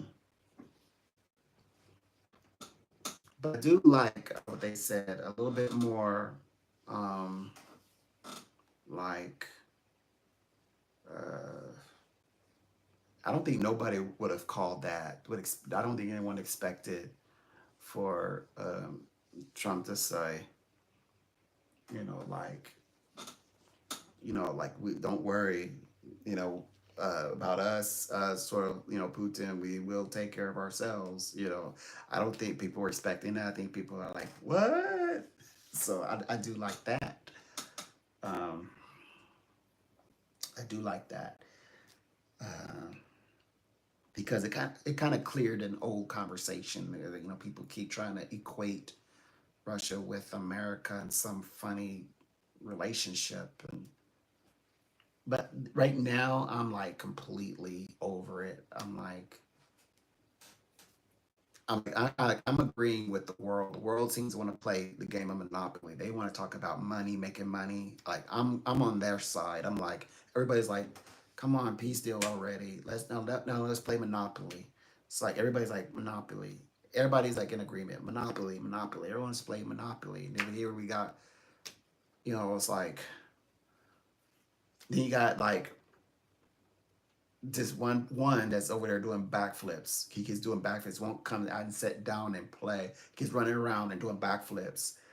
That's that's Russia. And then keeps stealing you know somebody's piece, game piece off the board. Kicking the board. Taking his hat. That's like, uh, dude, please let us just play. Let's play the game. Let's play Monopoly. But like, and then there's that one that doesn't want to. It's like the only one in the room that doesn't want to. The only one, and can't like make a concession just for like for the sake of the game or for the sake of, well, since other people, everybody else want to. So I would like I play. We all play game. We all play the Monopoly. So we all take a turn at something that we want to. No, they're like, no, I don't want to do that. Keeps taking the board pieces,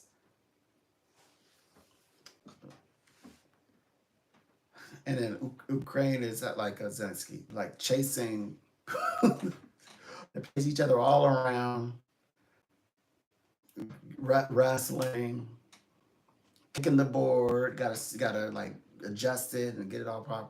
Get it all like don't kick the board. Don't kick the board. So, anyways, it'll get better. I think it'll get better. I always stop there because I never read ahead. I'm not like needing to like say, oh yes, I said this. I told you. It's none of that. I like to follow it as it's happening. Like I'll read up to a point, but I don't like. Oh, like I don't. That's their thing. They're supposed to do that. Like President Trump is gonna meet with Putin. Great, let them do it. Isn't that true? Hold on. I think that's true.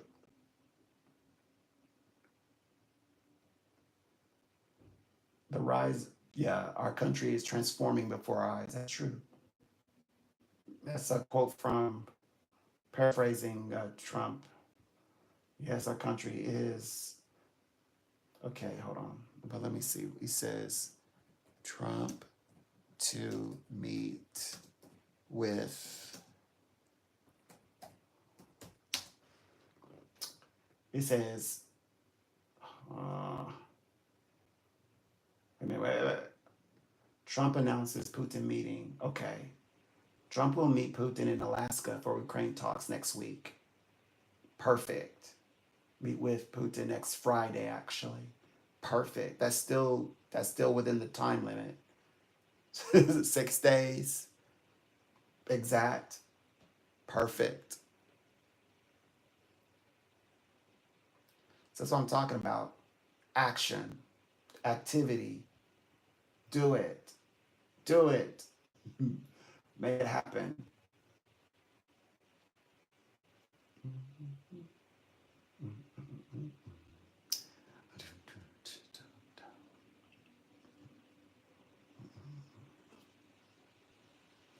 Okay, many we gotta bless that. I think it's gonna work out for them just fine. Okay, so we have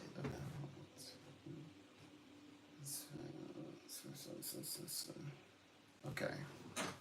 Hmm. All right. So this happens. When does this? Oh yeah, next Friday. Trust and believe. I'm praying on the uplifting outcome, but I was getting some insight that yeah, that's gonna be wild.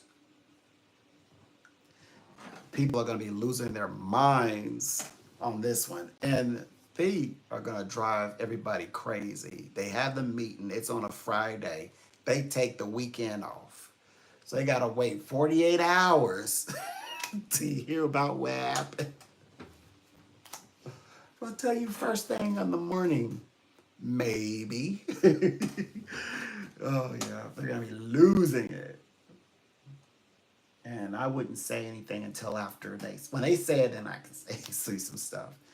But yeah, but I'm very certain some things are I feel like there's an escalation of sorts. So, but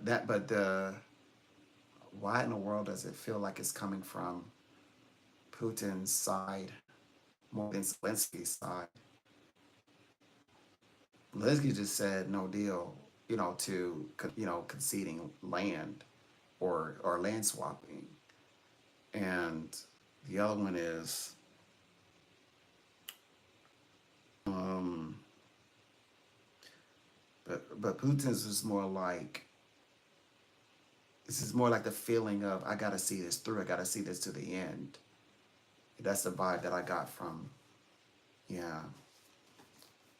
So it should be interesting, but of course the whole point in his path and what is this is aligned with the path he needs to do in order to get the Nobel Prize.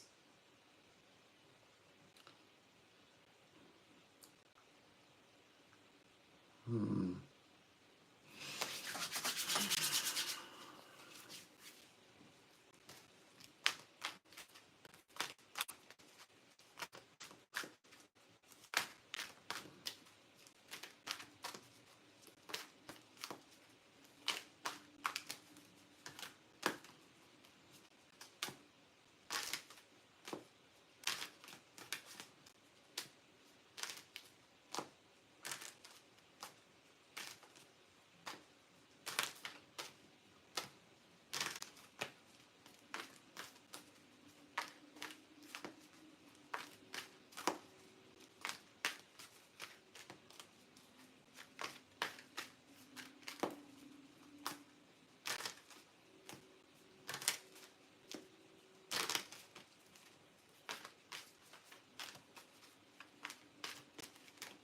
Okay, let's see.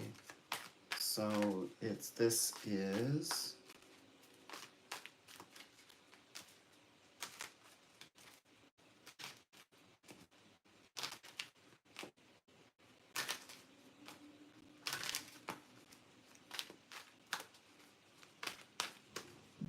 okay. So uh, trying to organize, trying to get things organized, and the illusion, the breaking away, the Saturn in Saturn, Neptune, but that's what it broke away from that other. I mean, the truth of the reality of things are no longer Shades of the eyes. That's good. The veil is removed from the eyes. They're seeing everything. Everybody's seeing crystal clear that meeting. That's Trump and to Putin. Um, Also, about the dream and the vision. I guess that represents, okay, the Nobel Prize. 10 Swords. Full on. It's very concise. Now, there is an initiative here that's underway, or something towards a new beginning. The wands.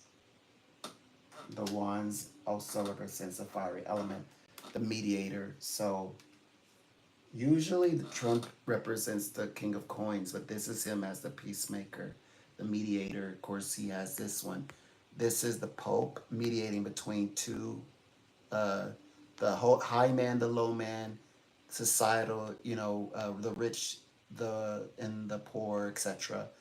So that's also the sign for Taurus.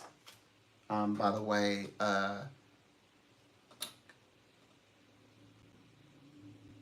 Trump is Taurus,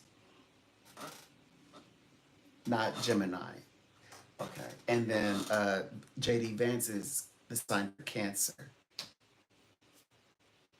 I'm not gonna say nothing on that. Four of us. I'm saying on the topic. So six. Okay. Uh, New beginnings. It's the second one. Second of new conversation, new feelings in the for the future. Recognizing the future. What is being articulated. Three. There's still more things. Oh boy, the future of Ukraine. That represents. Let's see. This is representing Putin, Russia. Um, Usually this means to deny something, to put things away. Sometimes it even means trying to pick out which one is the best, most favorable outcome. But this illustrates that it's the resources. It's for resources. The Venus is after the resources. Before the winter, yeah. Ugh. The power struggle. Oh my gosh, power struggle. Also, the death card. This is definitely representing Putin. Oh boy, yeah. I don't know. I don't know. It's like clearly he cannot be trusted. So it's gonna if it happens, if the talk happens, it's almost like what choice other choice do you have? It's not it's no longer okay, like I respect you as, equal, let's just talk this out, do what's right. It's gotta be more like it's gonna be forceful. That conversation is gonna be like this or else. It's like ultimatums involved. And don't even I have to admit, I'm not sure if he can accept ultimatum or like if you don't then this like there's a like I think he'd rather suffer the consequence like I can endure any or and resist any type of result so it gives me that vibe. Oh boy, oh boy. I'm on the side of Trump and I'm hoping that he's able to pull it off. It's just he knows. I think he knows he's got to. He's like he has to be where he's at right now. If he goes in there with the attitude he has today, that I'm completely done. It's not a choice. You have to, or else, or there's an or else type of situation.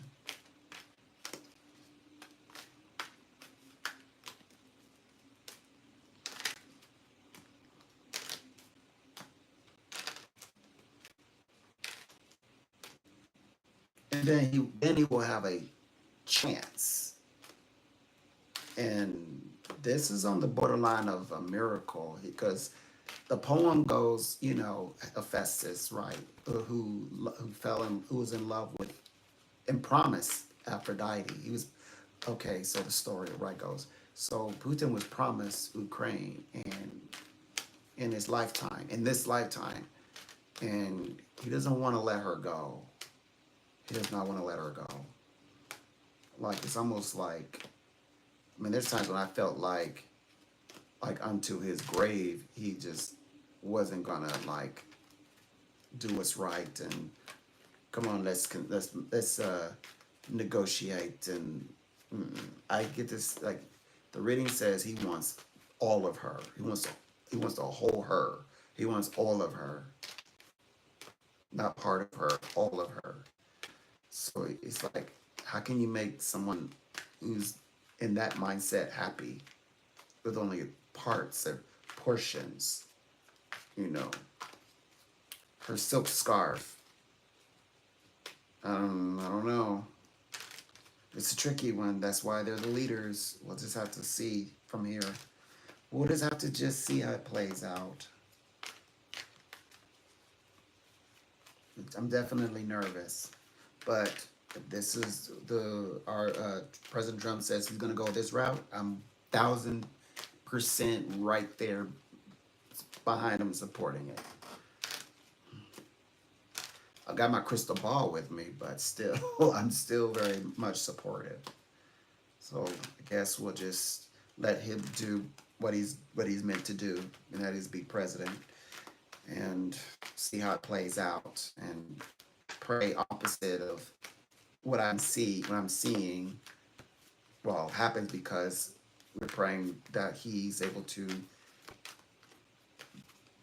be stronger than just a voice of reason, be much more than a voice of reason, be also the ultimatum, the bottom line.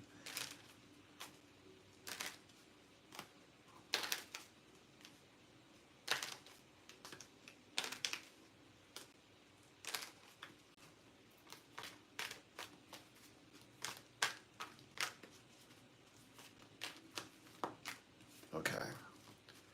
Woo.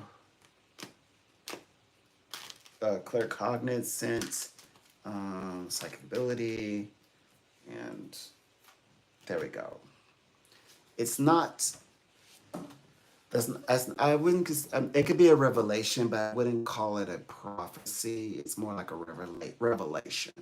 I wouldn't call it. I wouldn't go as far as saying prophecy. Not yet. Not that one. No, it's something else.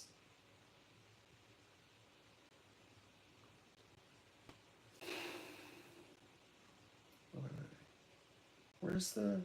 I don't know why I keep thinking I'm in my studio.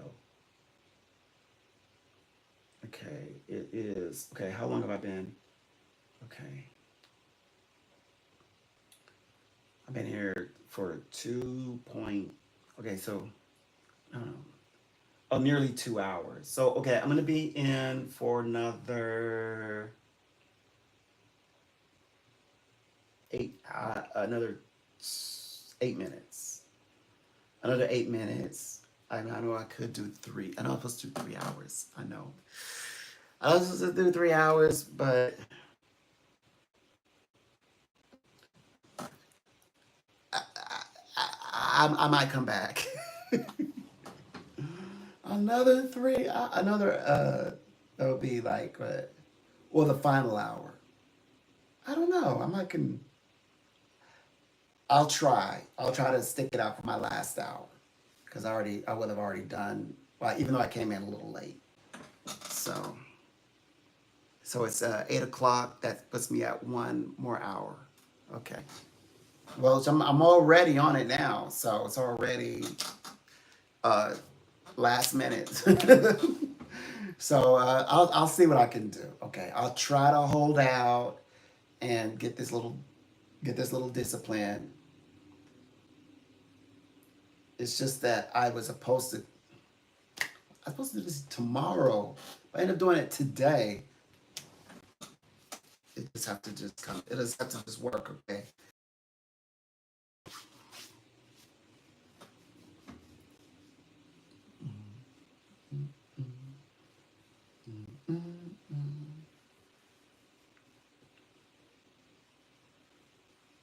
All right. So, all right, 8 p.m. If I stay 1 more hour, then I'll pretty much really fulfill my task.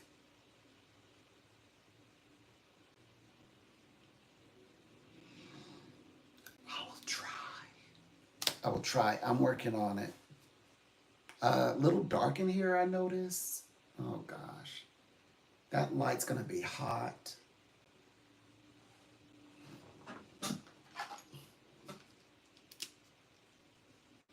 That doesn't look right. Hold on. Does this work? Looks like from the.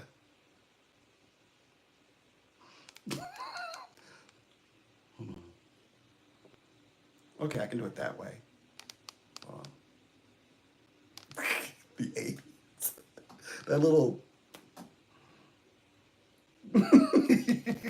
Oh.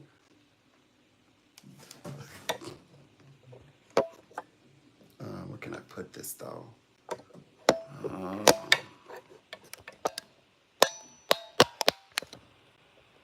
see, how can I?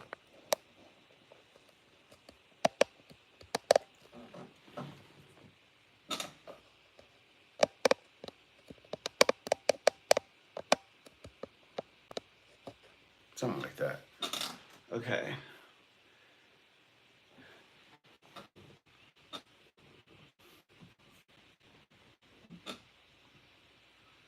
Um.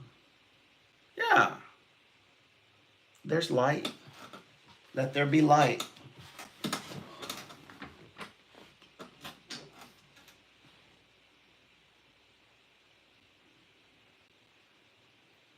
All right. So yeah. Uh. So. Yeah, I like this light. Gosh, it's bright though. These things are super bright. I actually went walking. I mean, in pitch dark. We're talking about like new moon, like no moon, whatever. In the lake woods, with one of these, and yeah, it was just I was just fine. You could see. Yeah, this thing is ridiculous, and it's I guess it's these stage lights are just intimidating. Like, gosh, they're so hot. So I'm not utilizing those, and I only use two. Like I have like two other ones because they come in threes. Like stage lighting, and then I have a big old ring, and it's just ridiculous. This one is though it's small, but it's lighting up everything. Like just enough. Yeah. It's doing just enough. It's not doing too much. Is it? Oh, okay. Yeah, all right. It looks right. I'm just making sure. Come on. There. I still think it's too bright. I don't know why it's like can't stand it, but I don't want to be like sitting here like in the dark.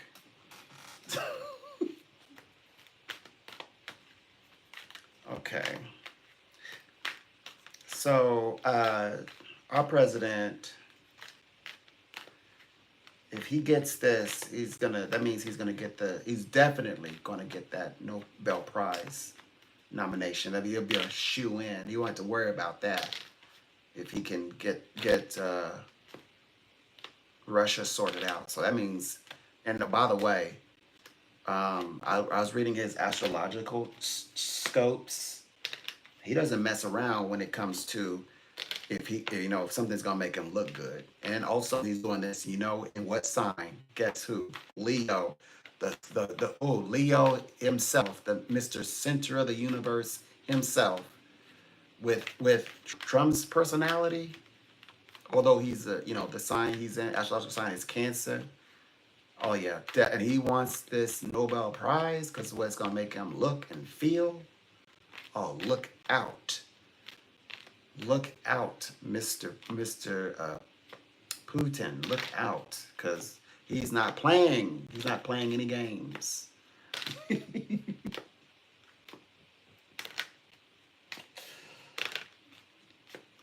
um,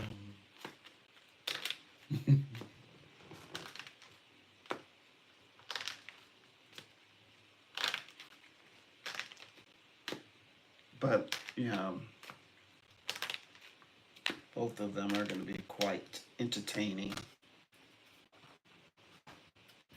Let me see. Do I have it? Um, Maybe it's this one. Is it you? Yeah. So I wrote a lot about Trump in this one.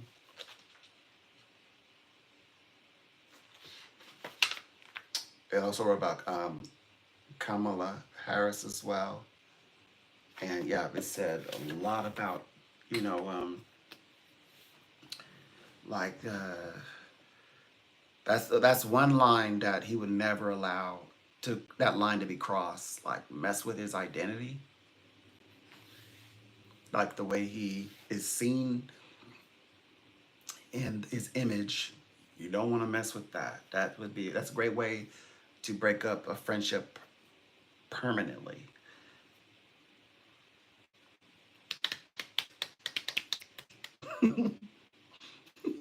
Mm.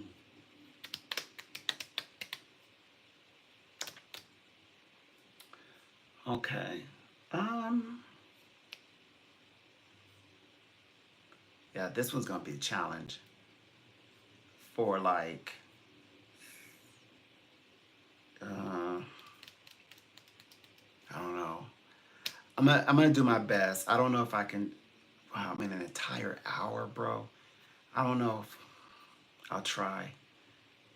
Okay. I'm gonna do as much as I can. Okay. I mean, I even went live on a day I wasn't even intending to go on. So this is like a pop quiz. Yes, I was absolutely ready for any pop quizzes. If you had a pop quiz for me, yes, I was ready. This is how much I'm aware of what's going on. Even made some insightful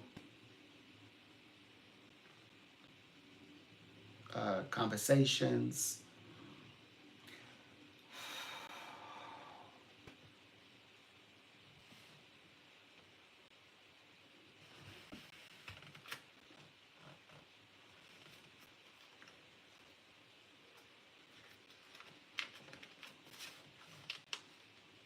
Let's see what's up. Anything new? That light might go out because it keeps flickering.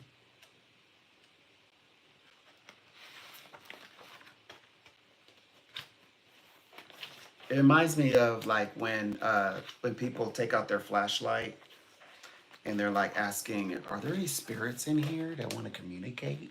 And then the light will flicker. Like if it's yes, then let the light flicker. Something like. And if that light goes out, I'm about to stop and like kick out some spirits. So nobody don't answer that.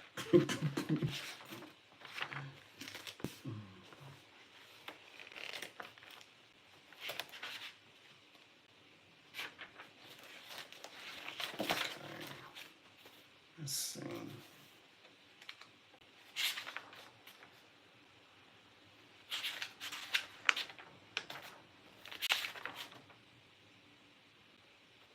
Okay.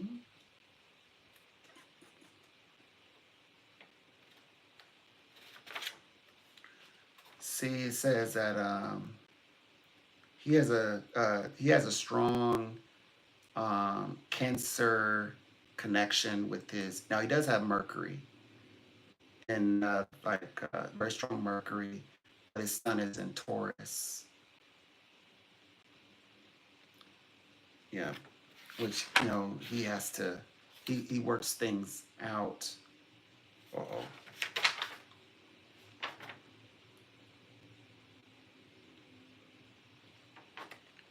okay, which one?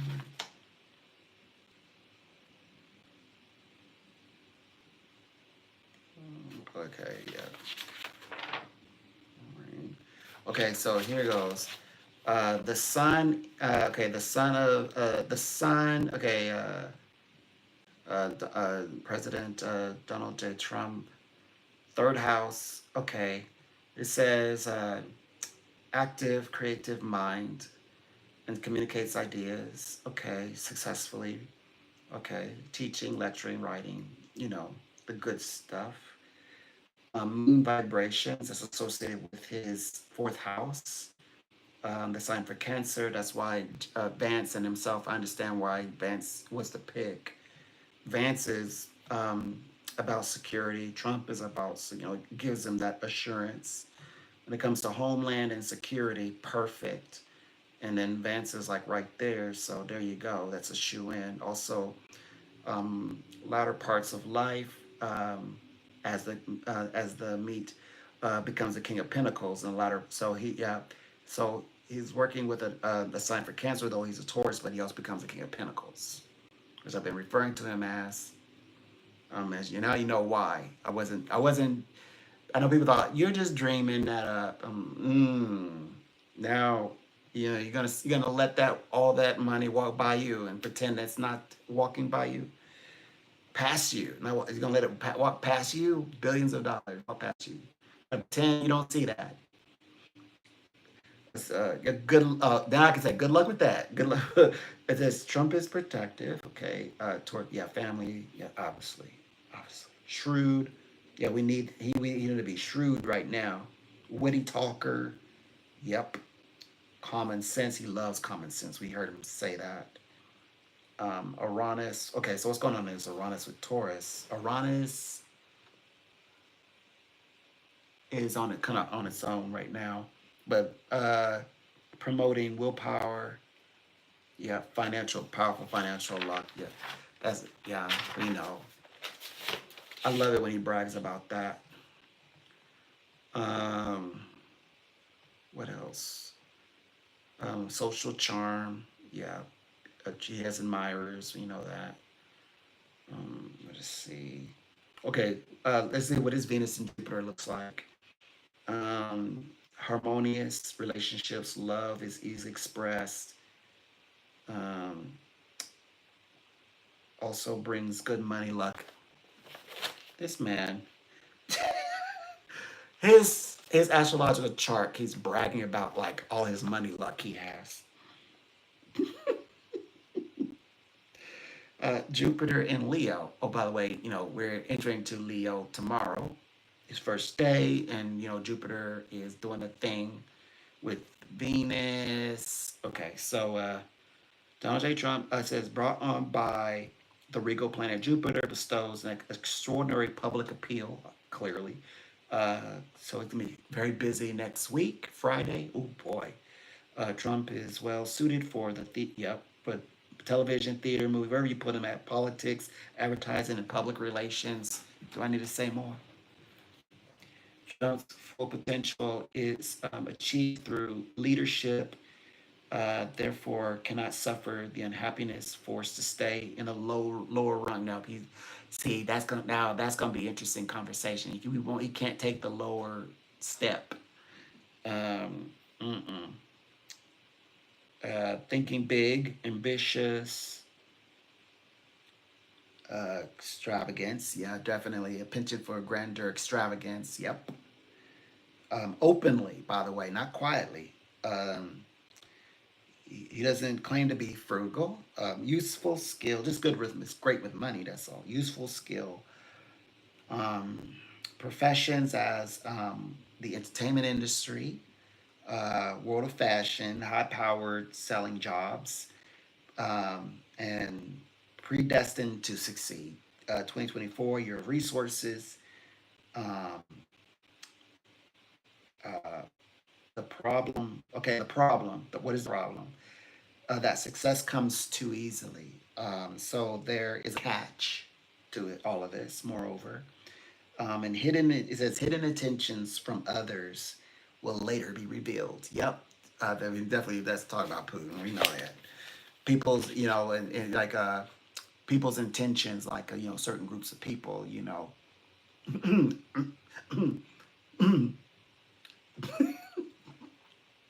and he's like, I'm the only celebrity in this. So it says, so Trump says, celebrating. Oh yeah, maybe a win too easily. Yeah, a win too early. Excuse me. Celebrating wins too early. Yeah. In addition, then realizes the intent, the social intent. Um, Proving later as distasteful, boasting, power hungry from others. Gives a bit of a like it basically the veil is lifted. Like, oh, okay, y'all want to ride coattails, basically. He says, fortunately, the good thing is that Trump situation um, in the present time, because it says Jupiter's alignment offers him personal charm and insights that kind of protects him from these vibrations. So he doesn't allow it to get bog him down. He's warm-hearted, sincere. I guess we could use the word sincere. Um, Unfortunately, now what? It says this is perhaps why others want to do things for him. Yeah, like uh, Putin sends him a gift, a painting, and you know, then does all this crazy stuff. Um, he says though he says now this is fascinating me. Doesn't matter what side of coin that he's playing on. It says ultimately benefit from these influential minds of supposed friends. So even if it's a supposed friend, Trump can benefit from that friendship. So like Putin does his stuff, like you know, uh, send him a gift and then flip on him and other people. But Trump can play both sides of the coin. He still wins. Trump does. That is insane. It's like his superpower is always like he carries a coin, it always lands on heads. Or like if he has a dice, it always lands on 7 or 11. Or it's like 11, 11, 11, 11, 11, 11, 11, 11. He always gets royal flush. Always. No matter like if he's especially like in a relationship, like he got people and they like, well, I don't like you, I don't like you, I don't like you, I don't like you. That's why this whole terrorist thing, Canada, like he flipped the coin, heads. He called it in the air, heads. They like money. China, now money, money. every time. Like, what's up with that? Anyway, I was just kind of like just see.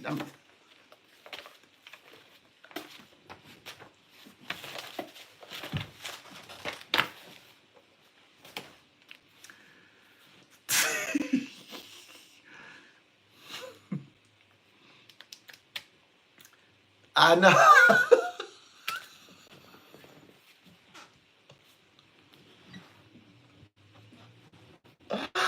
Hey, I'm with you. I want to log out, but I said I'm gonna sit here for an hour. You mad? I'm mad. I want to log out too, but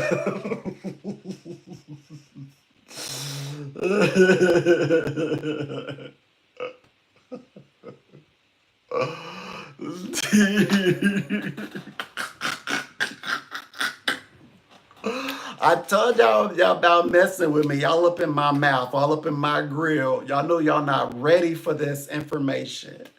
Then when I say something, when I say with the truth, then now you're mad at me, like I did something.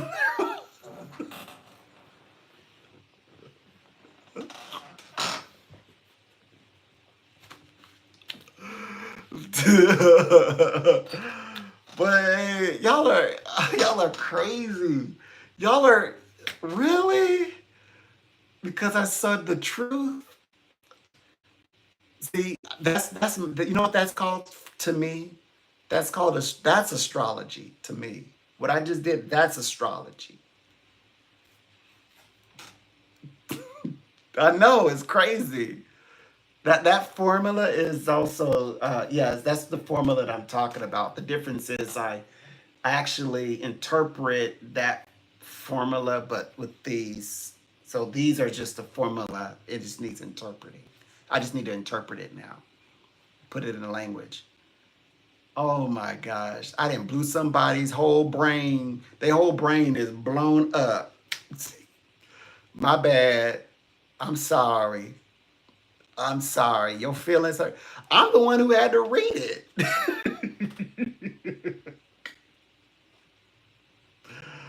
Your feelings hurt. I'm the one. I had to read it. I'm the one that I wrote it in ink. What about how I felt when I had to read it in November? I promised that I would do their astrological charts, and I had to read it, not knowing how people felt about him like that. I didn't know people like people felt like I know now, like 6 months, 7 months, 8 months later, I know now, like to what extent.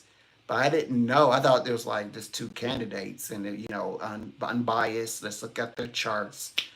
But I didn't know that like anything good said about them make you cringe, make you like do career death threats. I didn't know. I didn't know. But I am interesting. I'm built in a way where I would rather be right about the information than and be held back than go forward and be wrong and know I'm wrong and state that I'm wrong just to go forward. So yeah, it's like I was gonna lose anyway, and just because I play the funk, so to speak, and just like say yeah, yeah, yeah, bad all this, and it's not true. You still going I still go get shut out. So I might as well just shut out and be true. Shut out and be facts. Be shut out and be on facts. I'm on the facts. I sit on the facts. I fit in the truth. But that person, whoever that was, got out of Dodge hearing these terrible truths. Oh my gosh. But they say, they say if you are not embarrassed by the gods, you stand up for the gods will stand up for you. And I'm believing on that. Gods, I like stood like I outwardly, openly, and I am not ashamed. And now I I did that, and I'm not embarrassed. So I'm just correct. I'm just correct. Oh my gosh. Y'all, I had to read it. I had to write it in ink. I wrote all that in ink. How do y'all feel like that? Y'all couldn't stand it. I thought I was envy. You turn green too? I turn green. I was green and sick. Like, what you gonna do all that?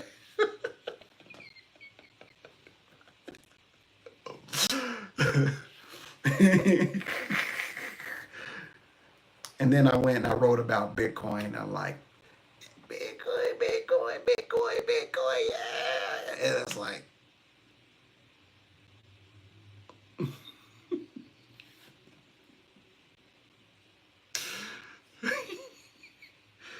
so yeah.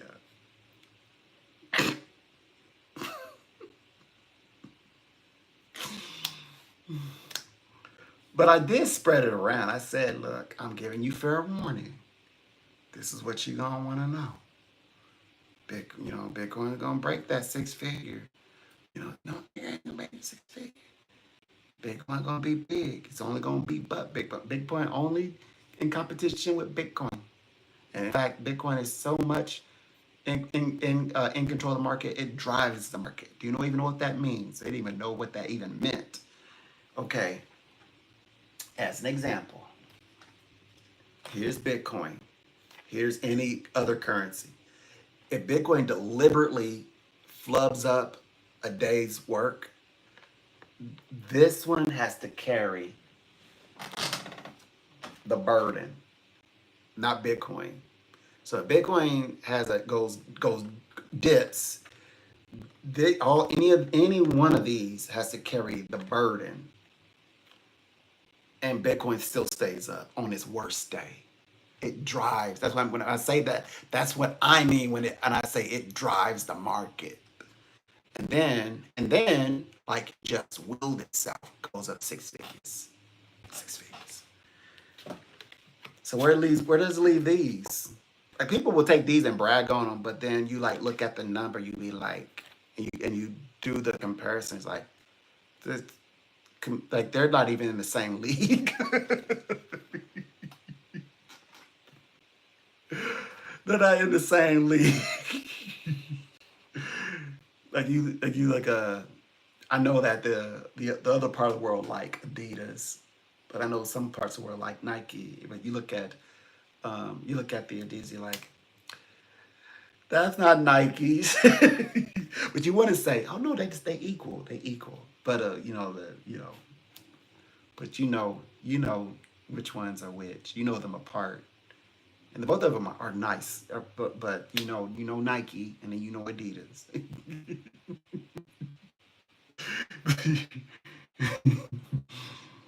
That's the same like Bitcoin and the other ones. Yeah, I'm not trying to dash anybody's dreams. So like if you go start up a cryptocurrency, expenditure, whatever the enterprise, I'm not saying. I'm just saying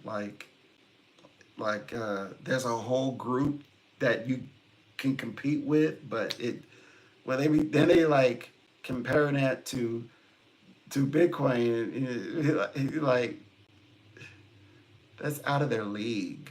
That's way out. They're way out of their league. Don't stop bringing that up. They could. It's like you have to combine them to compare to one. Let's look at it.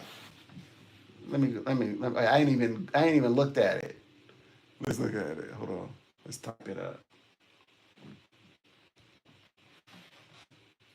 Hold on. Okay. Uh, oh my gosh, it's killing it.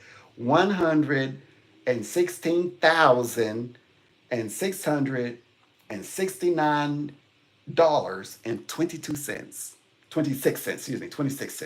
US cents. So one Bitcoin is 100,000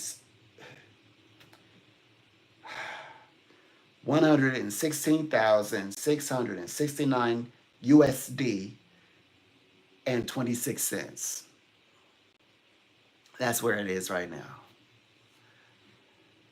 And it's only going, well, it's yeah, just it's, going up and up and up and up. It says Bitcoin price today. Bitcoin is at that amount, that $116,678. A major historical Bitcoin cycle that dictates its price might be breaking. They always say that. Basically, if it does, who takes the burden? I already told you. Who's going to take the burden? Anything that is not Bitcoin will have to take on the brunt, the shoulders of that slack. And they like, we don't even work for you. Oh gosh.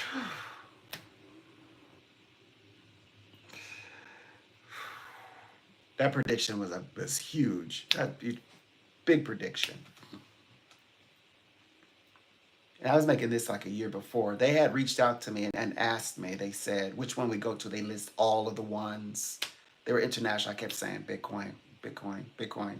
They mentioned Doggy Coin. I know it's pronounced Doge. You mean Doji Coin? I thought it was Doggy Coin, but they mentioned all of the coins, including Bitcoin. I said Bitcoin, like the original Bitcoin, not a made up one, not a Bitcoin Silver, but like Bitcoin flat out with a B, with the one with the on the gold with the B, looks like electronic coin.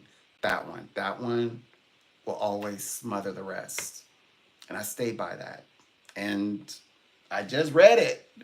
I just you can look it up and you could go invest into it. Like I'm like been telling you, like look, you might want to look at if you like I don't know about getting involved in that, this or that, or trying to so focus on, there may not be bills to pay because tomorrow the world is ending. No, you better go invest in Bitcoin.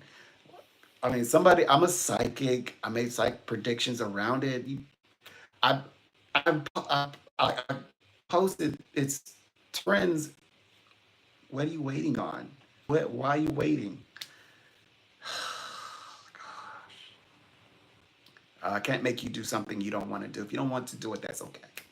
But but just know I did say I did, and I always say this. Well, then why don't you do it? Well, that's what I'm saying. If I like to jokingly say, if I was smart enough, I absolutely would go invest in Bitcoin. I could do it right now, simply because I read somebody and I know that Bitcoin is going to succeed. If I was smart, I would definitely go invest in Bitcoin because I know it's going to succeed. I know it's going to succeed for them. It's just succeed for me. So that jokingly said. So yeah, I 100% when they say, well, if you so psychic, that is the lottery. me investing in Bitcoin, that's lottery. So things like, go, you're so psychic, go get a lottery ticket and set the right numbers. You don't have to do readings anymore. Okay, well, I could do readings and listen for the investments that people talk about and that's have me read over.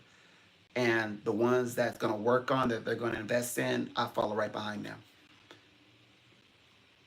I mean, with that analogy, and it's more concrete because I actually did work with it. I worked with someone. There's like trials and tests because they're like contacting me, letting me know what happened. Like, for example, there's somebody from Denmark I read, and they were like, I'm gonna pull out. I'm pulling my money. I said, please don't pull your money out. I'm gonna pull that money out. And I said, well, you want to invest in America? You don't want? No, I can find somebody like in Europe and invest in. I was like, okay. And the next morning, like within an hour, but in the next morning, literally, and like overnight, the stocks went. And guess what? They pulled their money out. Like I woke up. Well, next hour, I was like, oh boy, I bet they're kicking themselves right now. They're gonna be in the morning when they wake up and like next day the money.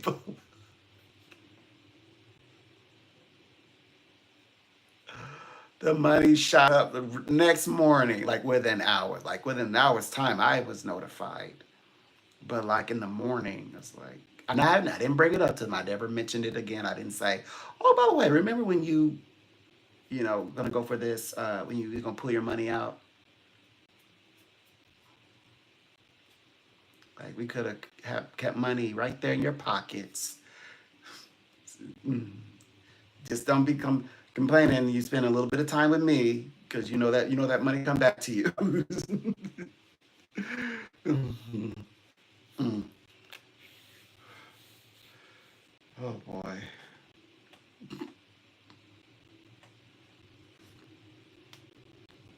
Like they'd be like, my money is dwindling, and then they're contemplating of not accepting a financial gift from an employer. They just want like, oh yeah, that's why you just get my salary. No, take the salary and take that money, that gift, and don't and stop saying, "Oh, I'm spending all my money with you." Yeah, stop that. That money coming back to you. That, these are true stories, by the way. These are all true. They're based on true stories that are contemporary. They're current, based on current real stories. So don't think I'm not looking after you, like where I can. If it's something I can deliver to you that's helpful, I do it. And that's just what I'm talking about right now. That I think it's amazing. Okay, I know you might not think, yeah, that's just some normal stuff. Like, but I think that it's like it's just awesome because it just, I mean, gosh, I mean, just Google it. It's so loud, you have to Google it. It's so loud in here, you really literally gotta Google it. Yeah, because you Google it, you just have to read it so loud in here.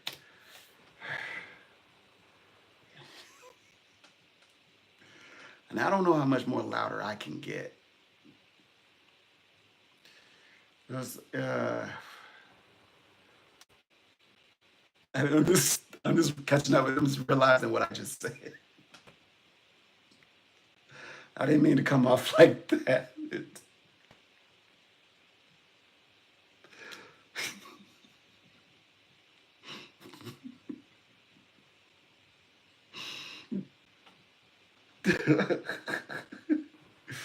Oh boy.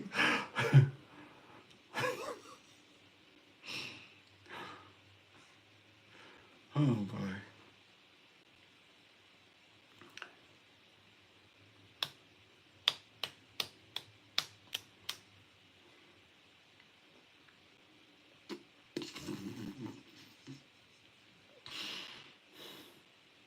Mm-mm-mm.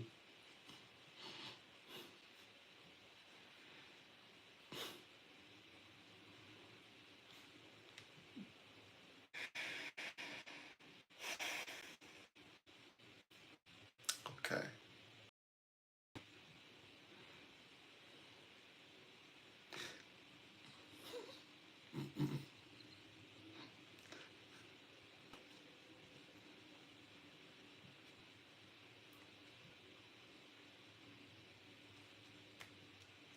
Okay. So, oh, okay, that's a good starting point to start over. Okay. So there are certain things I think people will, I guess, sort of have that are just personal to themselves, unto themselves. So yeah, so that's something that's interesting. So if big things can be solved, then so can smaller things. So macrocosmic formulas, problems and solutions. Then likewise to the micro as well, something that's personal, only unique to the individual. Solutions, getting solutions. But we already have our solution. We just like, now that I've got my solution, let's see if this works. That's this like literally this is what it earlier this week what this meant. We were literally like this. And now we should be saying yes, yes. So yeah, we'll see. So anyway, remember, okay, the next 6 days. That's what we're observing, all the way to next Friday, I believe. So the next 6 days. So Sunday through. Is that correct? I think it is. Sunday through Friday. Yeah, that's right.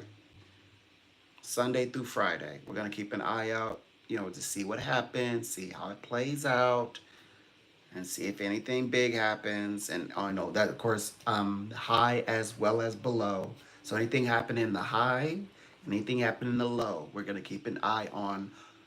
It's kind of multitasky, but we're gonna keep an eye on both. Yep. And see what we get. It should prove to be most interesting. So let's just see. It may prove to be fascinating, and we might start laughing and enjoy it, to see what happens, see what we get. If you like powerful psychic predictions, I don't classify this one as prophecy. As psychic as it is, I still only consider it to be minimum revelation. It can be a revelation of sorts. But I mean, it's a psychic prediction for sure, but like a revelation. But I wouldn't be calling it a prophecy. I do have prophecy, and those are related to like, for example, prophecy would be Israel, okay, people are wanting, to find something wrought with Israel, right? So they want Israel to go in and completely take over Gaza. There is like, but the prophecy says, by the way, Isaiah 14 says no. So anytime I use, basically when I use scripture as the psychic tool, so to speak, I know that drives people nuts. Like, what do you mean, book of Isaiah, for, chapter 14, a psychic tool? Well, anyway, so I use it as the diviner subject. So the divining subject. So I get the information. Anyway. So what does it do? What does it do? Um, they're not going to. What's the fancy word? Annex. They're not going to annex. Israel does not want to annex Gaza. People want Israel to annex Gaza because they want more bad things to say. But they definitely are going to triumph over Gaza, which they must do. That's a must. They must have that triumph. Yes, they must completely absorb and take away the governmental powers from Hamas. Hamas mustn't, because Hamas has proven that they are not fit to govern the people of Gaza, or Palestinians.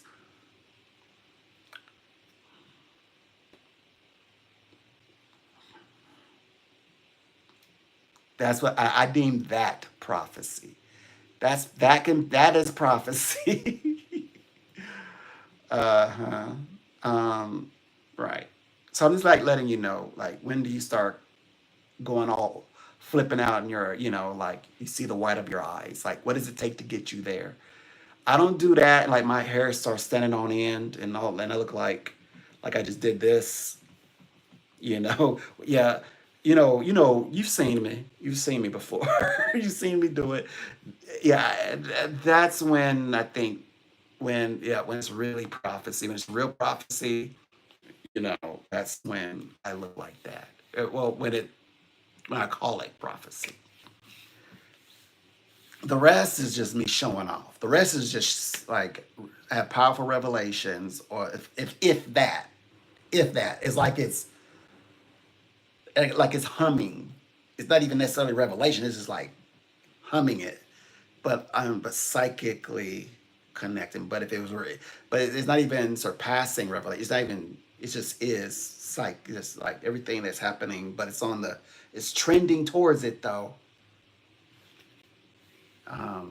Yeah, it's like heavy insightfulness. I would classify it as that. But yeah, we don't need to start calling it prophecy. There's no reason to. We're just doing what psychics do, and that is predict the future. Of course, we're correct. We're professional, expert psychics. We do this every day. Of course, we're correct. Um, yes, the book of Isaiah, chapter 14. That book is crazy. That book is insane. Oh, and I'm also interested in telling the story of Jacob. Um, that's, but I want to tell the version. I want to tell the story the psychic way. Light a candle, a red candle, and tell the story.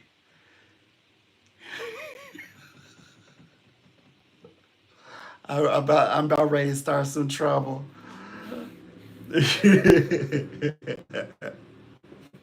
You probably like are saying you better not. If you know the story, you're probably like, no, don't do that. Don't. Yeah, if I do that, there was no coming back from it. I have to see it through.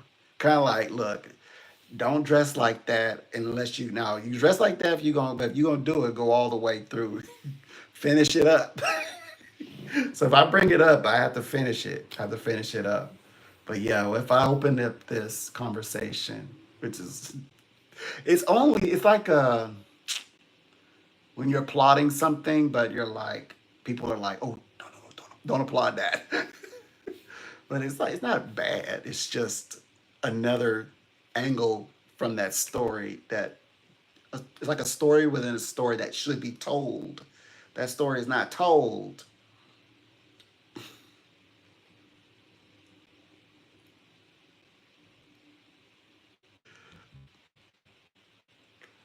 Obviously, I'm not talking about the battle between he and his brother, but that's a good story too, you know. But I'm not even talking about that.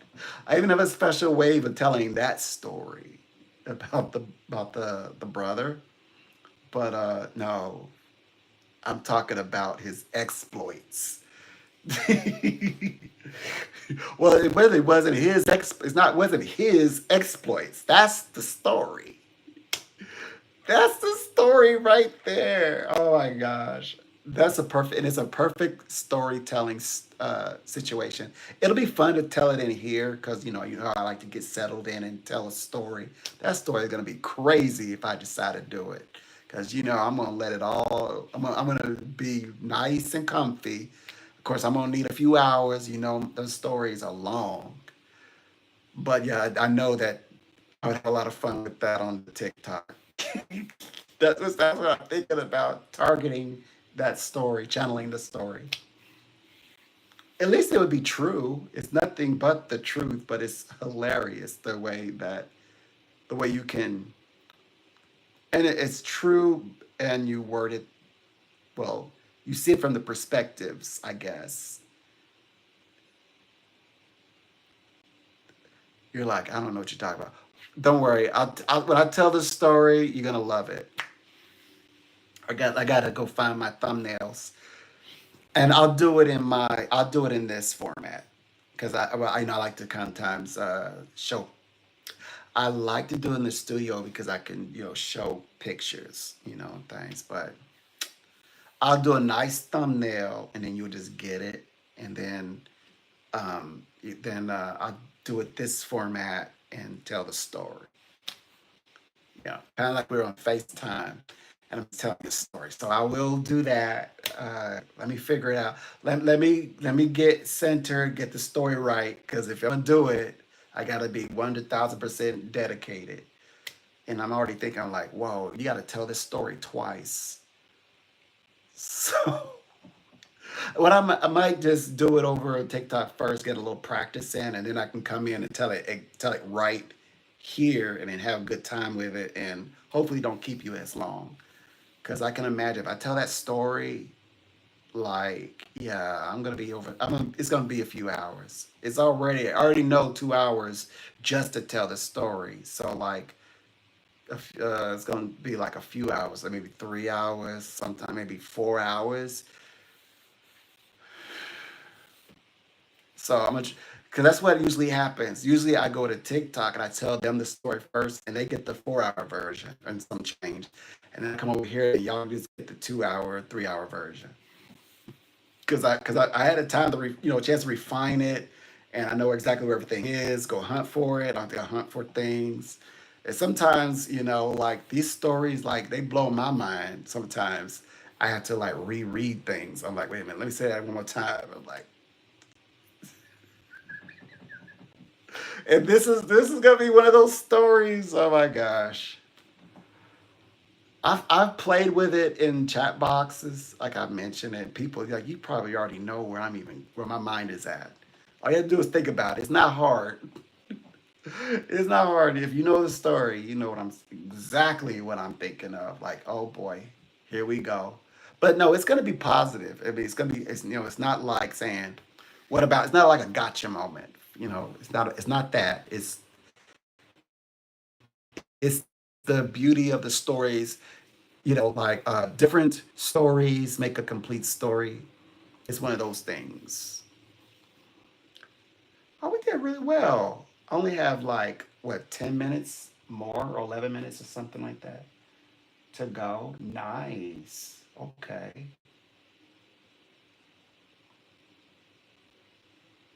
Good. So only let me see. Okay, just 9 minutes to go. Phenomenal. Great. Um. Okay. making good for time. I can't believe it. I actually stayed in here. Nice. Yeah. I actually stayed, I stayed the duration. Good. Good for me. So I made it. I felt that I was going to struggle with this final hour, but I came through. Yeah, I need to feel comfortable with, I guess, long form content. I like long form content. And besides, I mean, like, who's going to go to a venue and it's over like in 3 hours? I mean, unless it's a show, I could see, but, or 2 hours, I guess, 2 hours, 1 hour. Like, you struggle with 1 hour, then it's like 2 hours. What? 3 hours, at least like 3 hours, 4 hours. So, but considering that it's like trafficky, so you're thinking,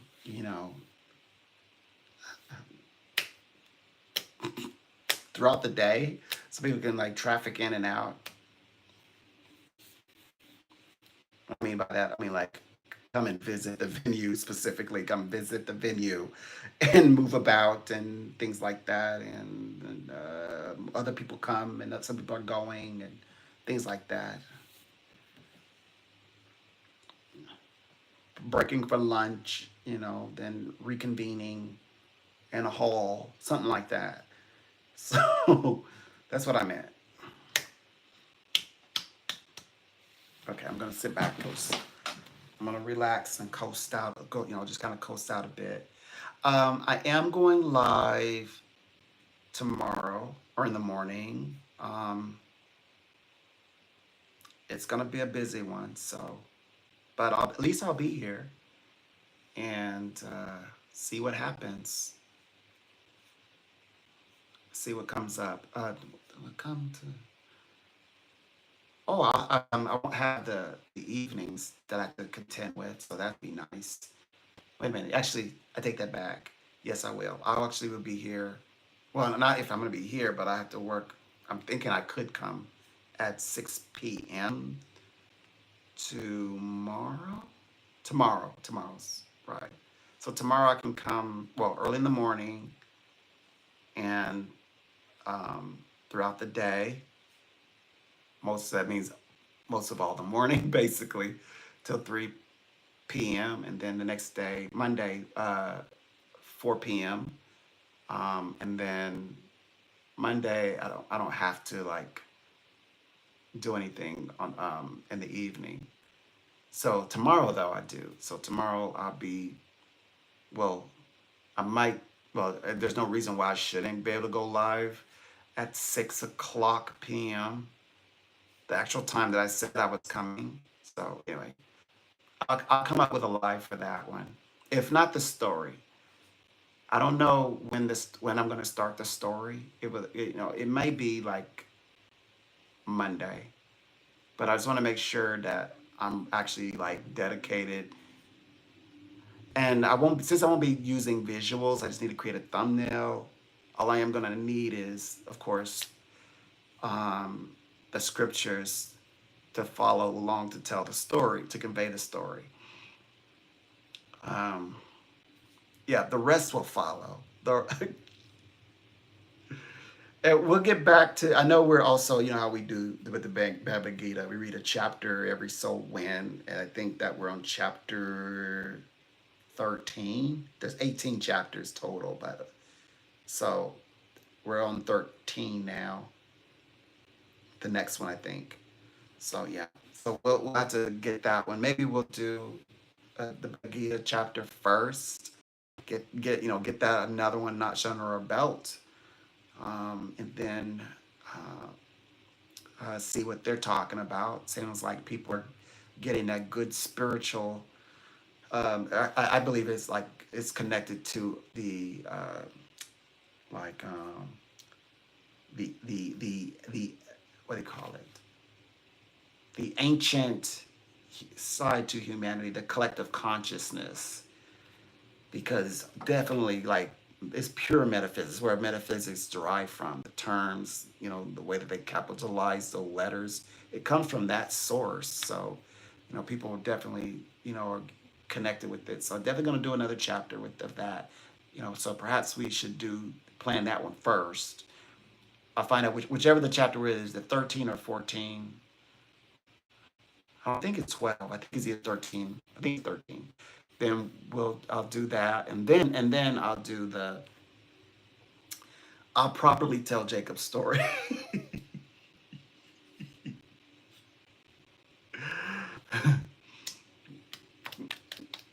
So, it's so this is okay. So when is this? This is like over the span of what? I don't know if I'm intending to do this all in 1 week. Isn't that crazy? Well, I would definitely intend to do when I do the story for the Jacob one. Well, obviously, I do one chapter completely for the Bhagavad Gita. So I would tell that, yeah. So that would be definitely done in one single live. Um, I'm not sure how many chapters go into that story, and I don't want to go straight to the story for all the interesting things, because I definitely want to tell the story. And I always start from the beginning of a chapter that I'm going to read as well. So like if I read chapter 14, I'll read the entire chapter. I don't like pick out what reasonably I want you to know from that chapter. I don't operate that way. So I